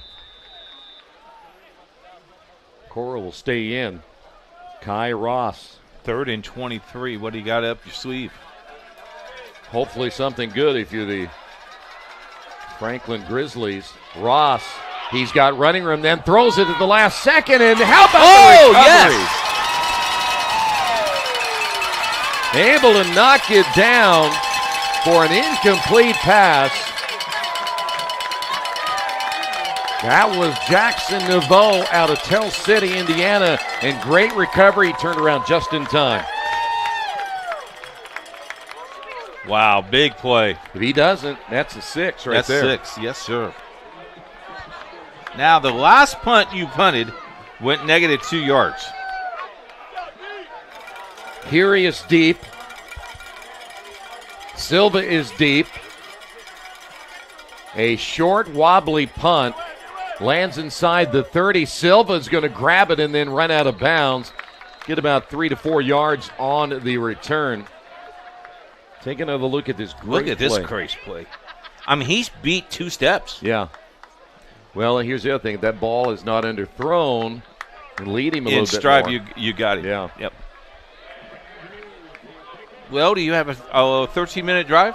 No. Okay. But if I can run 6 or 7, I feel good and get points on the board. Would you feel good if you ran off 5 and 6? Sure. Okay. If I can make it what would end up being at least a two-score game. Easterwood will hand it off. Here's Smith again. He's been the workhorse. Across the 30 to the 31. This is what you're going to expect every week in the HCAC, though. Yeah. Equal games, good ball games. Turnovers always cost you. Yep. Missed opportunities. Yep. In fact, the whole league started today. It did. Yep. It'll be 2nd down and 7. Easterwood to throw, has time, rolls out, and intended for Heary, but over his head. One thing about if you're going to throw to Daniel Heary is he's not very tall, so you really got to put it where he can catch it. Now, he can go up and get him, but he's only 5'6". Here's the other thing I'm thinking. Franklin only has 1 timeout left in this game. So possessions are really crucial. Yeah. Yeah. Fighting Engineers still have all of their timeouts. Easterwood to throw, looking near side, and stepping in and making the catch, 45-50. Great job by Green. The defensive back got lost a little bit. Green sidestepped him, makes the catch, and gets a 1st down. Brandon Green, 5th-year senior, 5'11", 180, from Dixon, California. Throw out into the flat. Heary gets by one defender, will not get by the second as he's spun out of bounds. Gets about 3 yards on the carry, and we'll take a look at that catch. Great way to come back, though. Fooled him. Football at the 47-yard line. Get a touchdown here. You go up by 2 scores. And Franklin will have to find a way to get that offense rolling in the last few minutes of this football game. Crowd hoping to get a win here today as the handoff to Smith. Nice job of breaking tackles down to the 42. Well, they got 5 yards on that play. You know, one thing you kind of get a feeling is if you just keep turning those legs, you're going to you might even gain yards. Yeah, well, I don't know. Well, after Wednesdays. After Wednesday, that'll be great. Yes. Monday's my day. We are looking forward to having you at 100%. We're tired of carrying you up the stairs. You know, I understand. You almost dropped me today, though. I know, and I feel bad about that, but we saved you. Handoff Smith again. Smith kind of glides his way to the 1st down at the 40. I say glide because he kind of sidestepped. Well, we would call that the electric slide. Yes, back in your day. Yes. See, people don't think you know your pop culture back in the 70s, huh? You were clubbing all the time back in the 70s. Coach Hensel is saying to the official, he's short by about an inch. I don't think he's going to win that argument. No, though. I don't think he is either. First down and 10. They've already moved the sticks. Trips near side. Here is Heary. Catches the ball in the flat, 40, and will go out of bounds here on the near side, but fights for an extra yard or so, but they'll say stepped out of bounds near the 37-yard line. They have held the ball so far 3 minutes. Boy, and the thing is, again, we talked about some plays earlier, Coach, that Franklin had a chance to get points on the board early, could not do so. And let's see if they're going to be able to stop this Rose-Hulman team who's being very deliberate right now in this possession. Easterwood near side. How about that? Knocked down. Great play by Kahari Jackson, who has an interception to his credit today. 3 on the season. In fact, 3 in 2 weeks. And then showed his prowess to the sidelines. To the wrong sideline, though. Yeah. It'll be 3rd down and 7. 4 wideouts with Smith in the backfield. They'll swing it to Smith. Smith looking to the outside, breaks tackles. What should have been no gain or a loss is going to get close to the first down. They'll put him out at the 31-yard line. Franklin's going to have to do a better job, Coach, at wrapping up. They got him. They gave him the first down. What we talked about earlier today, you cannot tackle high because they're going to just spin off you. They're strong. They're just too much upper body strength anymore. Yeah. All right, big first down for Rose-Hulman. Franklin is on the road again next week, as you mentioned. They have to go to Manchester. So 2 straight road games. And before the play, flags are flying. Might another be delay game. Nope, false start. I don't mind that penalty too bad other than it puts you at 1st and 15. What I like about the penalty is the clock now will continue to run. Yeah. And the other thing about this is you have a little more field to work with. So it means a little more time maybe coming off the clock. So let's see if this will work in favor of Rose-Hulman or Franklin. Once again, 4 wideouts here in the slot to the left. Easterwood will throw. Quick swing pass to Smith. Smith 35-30. High steps a player. Flag is down. They're going to get Klein, though, on the hold. Yep. Either the hold or a block in the back. It happened right at the 30. Line judge immediately throwing the flag. And just for fun, the other official throws a flag right there. It's called mirroring. Mirroring? Mm-hmm. Why? Because you can't see the first one or what? Well, it tells you that both officials saw the play. Oh, okay. Mirroring. Right. I saw it too, so do you get paid extra for throwing that flag? For mirroring? Yeah. My crew, you didn't know. It cost you $1 if you said a word too. Oh, really? Yeah. You mean like that one where you used earlier? You remember what it was? I don't remember what it was. You remember what it was? Yeah, I do. It cost you $1. You're not going to do it, are you? No, I'm not going to pay you $2 today. You know, I'll expense my $1. I know you will. You're going to get it back, right? Exactly. All right, football at the 39-yard line. Going to be first down again for Rose-Hulman. They'll make the shift there at the line of scrimmage. Handoff Smith, this time around the left side.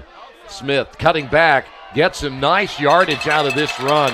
And for Franklin, Coach, they're just giving up too many big runs where you think they're going to make the stop. You get another run there inside the 30 to the 28. Well, they stretched it out. Yeah.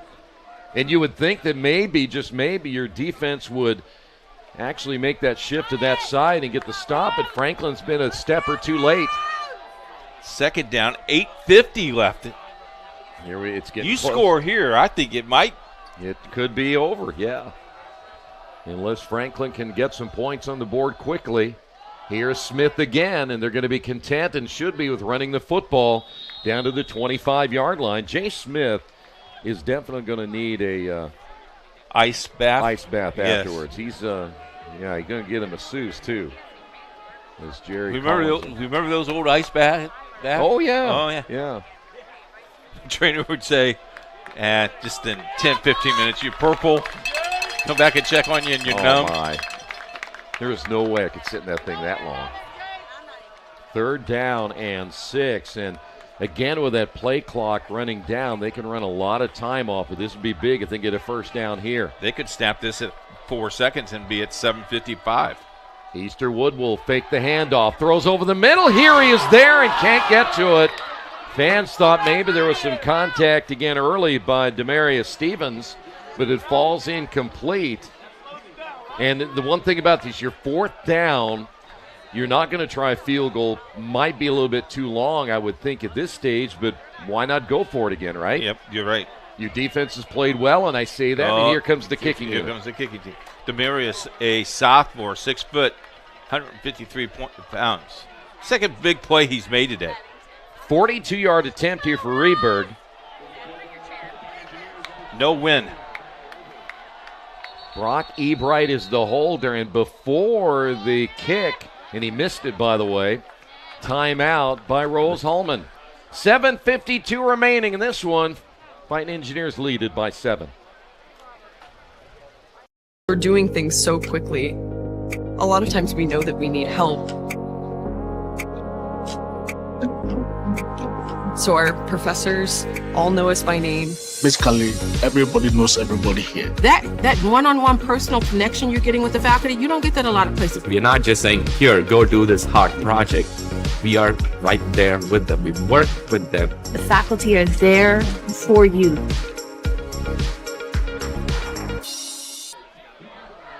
Back here once again at Rose-Hulman, and you think about that timeout. This is a big 3 points, because think about it. Puts you up 2 scores, 7:52 to go. Your defense has played really well. Really well the second half. I mean, this is big. Yep. And this is going to be a 42-yard. Now, he missed the last one that you just saw. It was a little bit wide to the right, so he almost gets a mulligan here. And then you like that as a kicker because now you get a chance to redo it, make the adjustments. But if he misses it, they get the ball where the field goal began. Well, the good news is that's a long way to go still. I understand, but you're only down 7 right now. Yeah. Okay. All right, but this is big right here. Could make it a 2-score game. By the way, there is just a light breeze. It should not affect this kick whatsoever. This breeze just happened. And he likes it apparently on the hash mark to the left. Again, it'll be a 42-yard attempt. The kick is on the way. It's got plenty of distance, and it is good.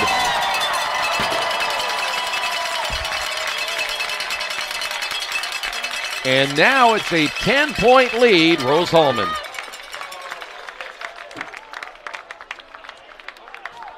We're doing things so quickly. A lot of times we know that we need help. So our professors all know us by name. Basically, everybody knows everybody here. That one-on-one personal connection you're getting with the faculty, you don't get that a lot of places. We're not just saying, here, go do this hard project. We are right there with them. We work with them. The faculty are there for you. Western. Back once again here at Rose-Hulman. We're just talking about college football. That IU winning at Northwestern 7-0. Yep. Purdue lost today, which is pretty normal now. We scored 6. You might want to score a little bit more. Well, we need to score at least 3 more. At least. The over and under was 45, so I think we got that taken. Oh, good for you. Yeah. So you covered the spread. I think so. All right, Franklin's going to get the football back, though they're down by 2 scores, 7:47 remaining. High kick on this one, but there will be a return inside the 5-yard line. Across the 30 to the outside and then driven out of bounds on the return. Want to remind you right there, football action, Defiance Rose-Hulman coming up next week. No, that's the 19th. Oh, the 19th. That's the next. Okay. That's next Saturday. Yep. All right. The 19th. Yes. Not the next Saturday, but 2 weeks from today. I think we're here for that one.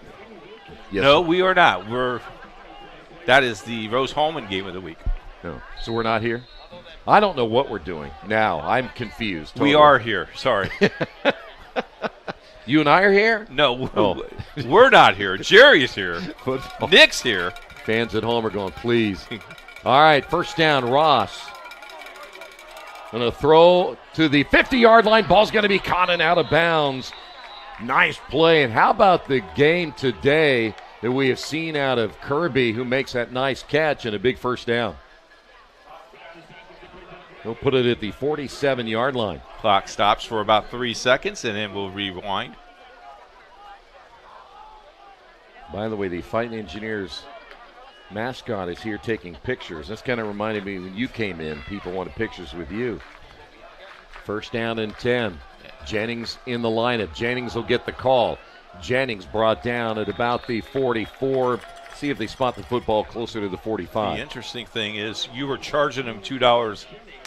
I was making money behind you, I kind of like that. I'm an entrepreneur. Are you sharing that? Yeah, later. Okay. I'll let you know when you can come get it. Okay. It'll be second down. Ross will give it off to Jennings over the right side. Jennings, nice big hole inside the 35, and a first down carry for Cam Jennings will put him at the 32. 6:40 to play.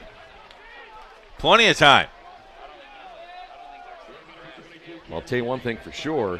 You better get something going quickly because you don't want to waste too much time. You're still down by 2 scores. Jennings will stay in. First down. Ross to throw, sets, throws, fires, and hits this one at the 20-yard line. And there he is, Owen Wright once again. Owen has come up big, some big plays, and he goes down at the 20 where he made the catch. And here come the trainers once again. Well, you don't want to lose this guy because he's the go-to guy. And they've targeted him quite a bit today, and Owen came in with 16 receptions and 253 yards and 3 touchdowns. He has made some big catches here today.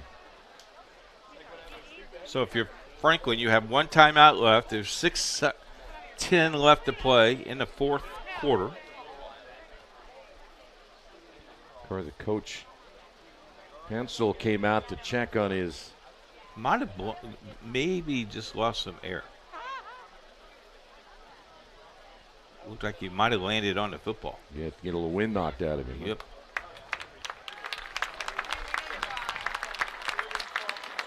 There's a look at him.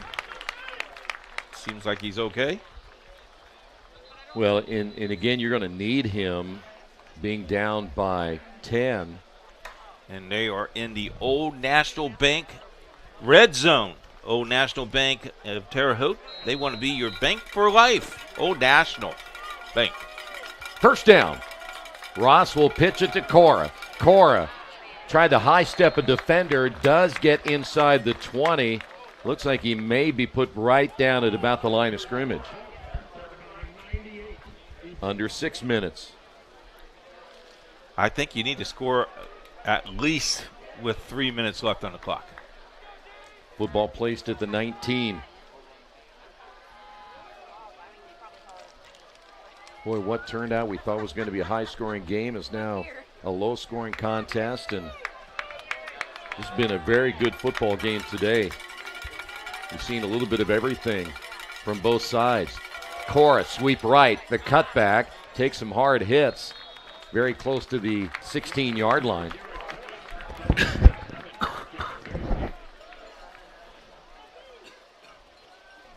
So now it'll be third down. Now you can work this 2 different ways. You need to get points, number 1. That's the key. If you get 3, then you're going to have probably onside kick. And try to get the football back as quickly as you can. You don't want Rose-Hulman to get it back and run a lot of clock. Ross will look to throw. Here they come, and he's going to go down. Ball came loose. Richard Przylimski out of Newburgh, Indiana, there to get the big sack. Put the football to the 31-yard line. Second time they have held on to the football a little bit too long. I don't think he even saw him coming.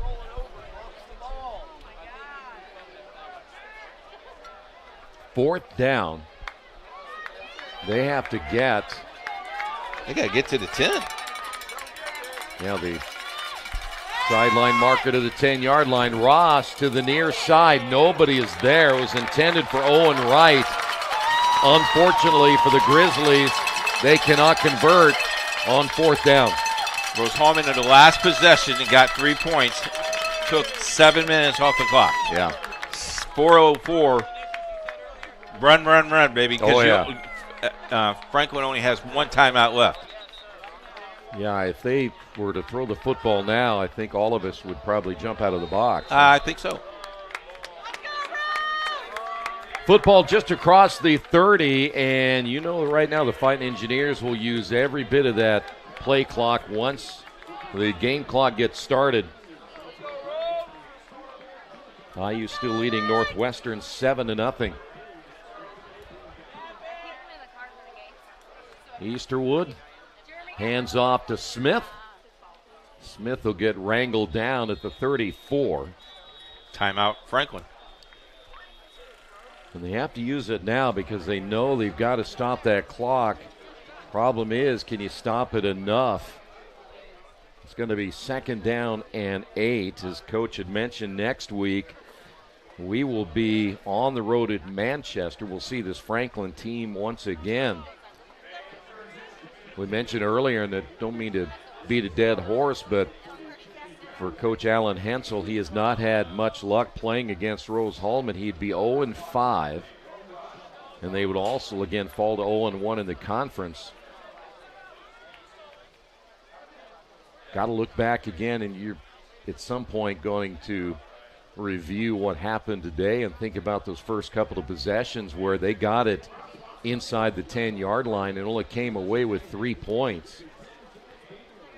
And they've had some miscues that have cost them here today as well. So following the final timeout by Franklin, Rose-Hulman will give it off to Smith again. He takes a hard hit, trying to get something positive, but once he took that initial hit, he's going to end up losing about a yard on this one. That Franklin kind of pinning their ears back, coming after him. And Rose in no hurry. They can run another 27. It's going to take it down to about 3:10 before they have to snap the football.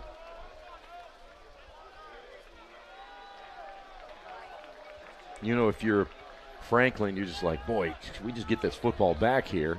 Well, you look at the opportunities they had early in this game. Yeah, that's been the key. They could have really set the tone early. Heary, end around at the 30, and we might have a face mask, and we do.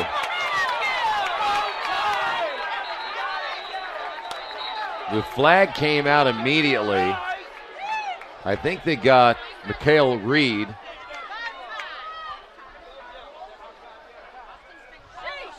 Now is it a 5 or a 15? That's a good question.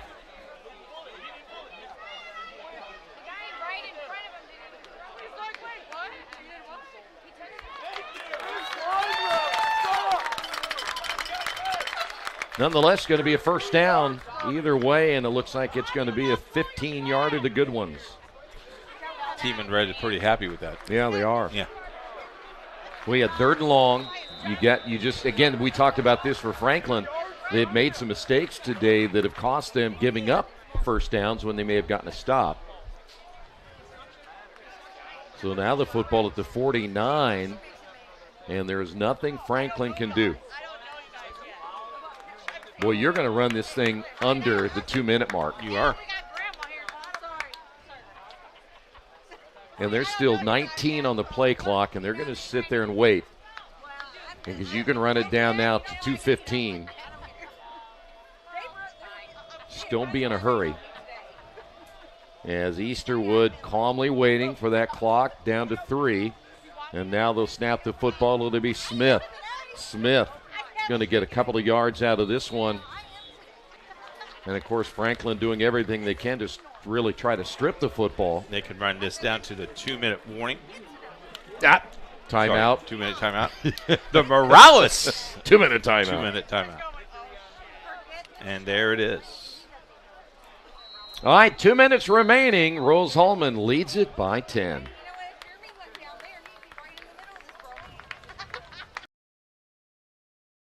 At first, me and my mom were struggling. I was trying to pay the bills and trying to take care of my mom at the same time. When I first heard that I can get paid for taking care of my mom, I was kind of skeptical because I had been doing it for so many years without pay. That's when I reached out to Passion to Care. I read all the reviews and I saw that they were #1 in the field. Passion to Care has really, really changed my life. Right now, I take care of my mom 24/7 thanks to Passion to Care. By the way, I misspoke on the schedule. It's next week. We have Bluffton and Manchester. Then the week after that is Franklin and Manchester. There we go. I had a hard time just finding McDonald's today, let alone worrying about who's playing who, when. Can we share that? Yeah. I get to where we our meet, destination, and I'm like, where's the road? I can't find the road. I knew it was the right one, and I'm driving around, and it was weird. It was like a Twilight Zone. And the crazy thing is you called me and Yeah. asked me Yeah. for direction. Debbie looked at me and goes, why is he calling you for directions? Well, like I said, I feel like I was in the Twilight Zone. I've been here, but I am not here. I got you. All right, 2nd down and 8. Easterwood will hand it off to Smith once again. He'll get across the 40 to the 44. They get a first down here. Game's over. Game's over. Well, you're going to run 2 plays here. You're going to almost run out the clock itself. You will not give Franklin any time to score twice. Because right now they can run it down to about 1:20. Okay, it's time for the grade. You ready? Yes. Rose-Hulman first quarter, they get A, B, C, or D. First quarter? Yeah. Oh, my. I can't remember back to the first quarter. Okay, let's total today. Rose-Hulman? Yes. Give him an A itself. Okay. Hand off to Smith. Smith will get stopped. No game, but he stayed in bounds. You don't want to run out of bounds. Franklin, there are times they were B, C. C. You lose? Yeah, I think so. Yeah. But if this is what we're going to get week in and week out of this conference, we're going to have a lot of fun, partner. You know why?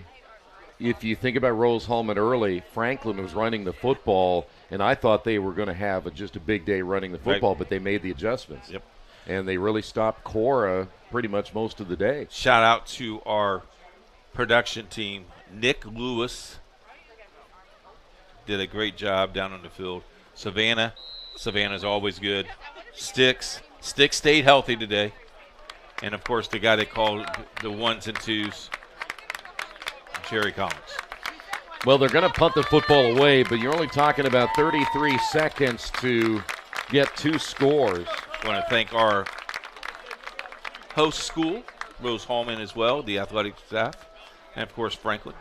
And all of our fine sponsors. We'll give you those right after we get our final gun here. Andrew Toller will punt it away.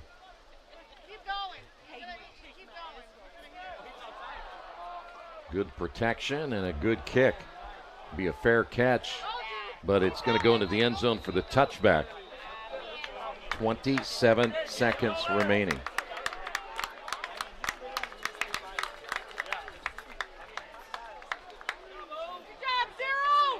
Well, unless a miracle happens, Rose-Hulman will get their first win of the year. They'll go to 1-3, 1-0 in the conference. Franklin will fall to 1-4, 0-1 in conference play, and Coach Hensel will have to find a way to think about next year beating this team. That 1-0 conference record is all that matters right now. Yep.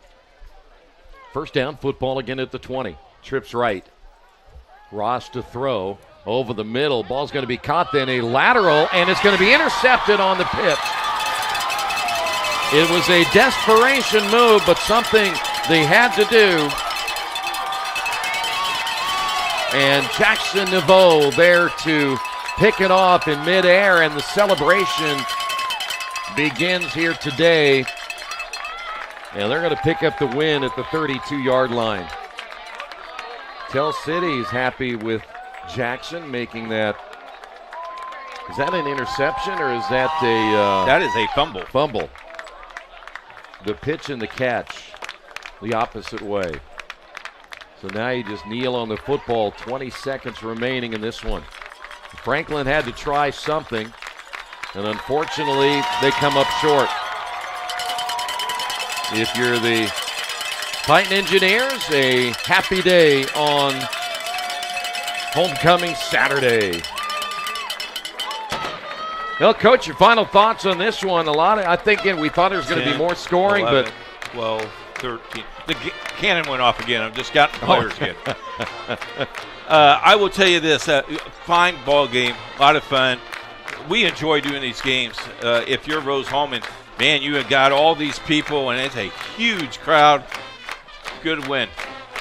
No doubt about it. And again, with that win, Rose-Hulman, their first victory of this season. And you can see the really capacity crowd that showed up here today to see this win. They had all the celebrating going on all week long, and now they can step out of here and enjoy the rest of their Saturday and then think about next week. As a football team, you got to get ready for the next week. You don't get a chance to enjoy it very long.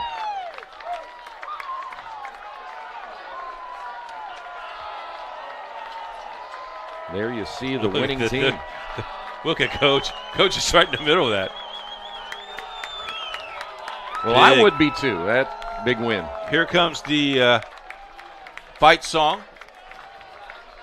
I think we're going to carry this live on the air here. So we'll stay right there. Football team is going to serenade us here right here. They're waiting for the ones with the better voices to show up.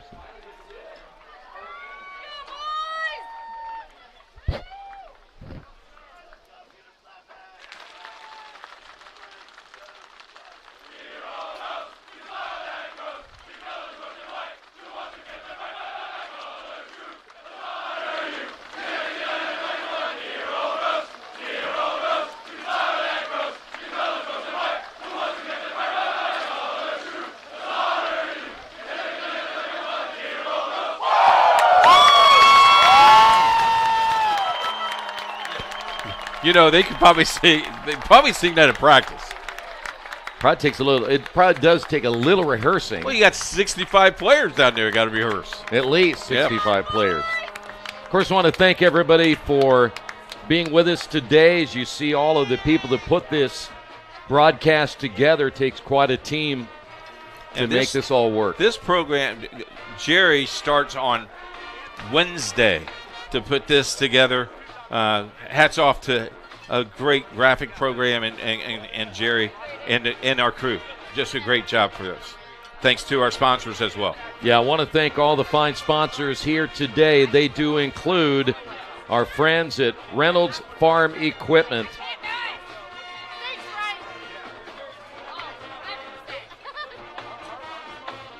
Along with Passion to Care, Boilermaker Local 374, Wheeler Mission,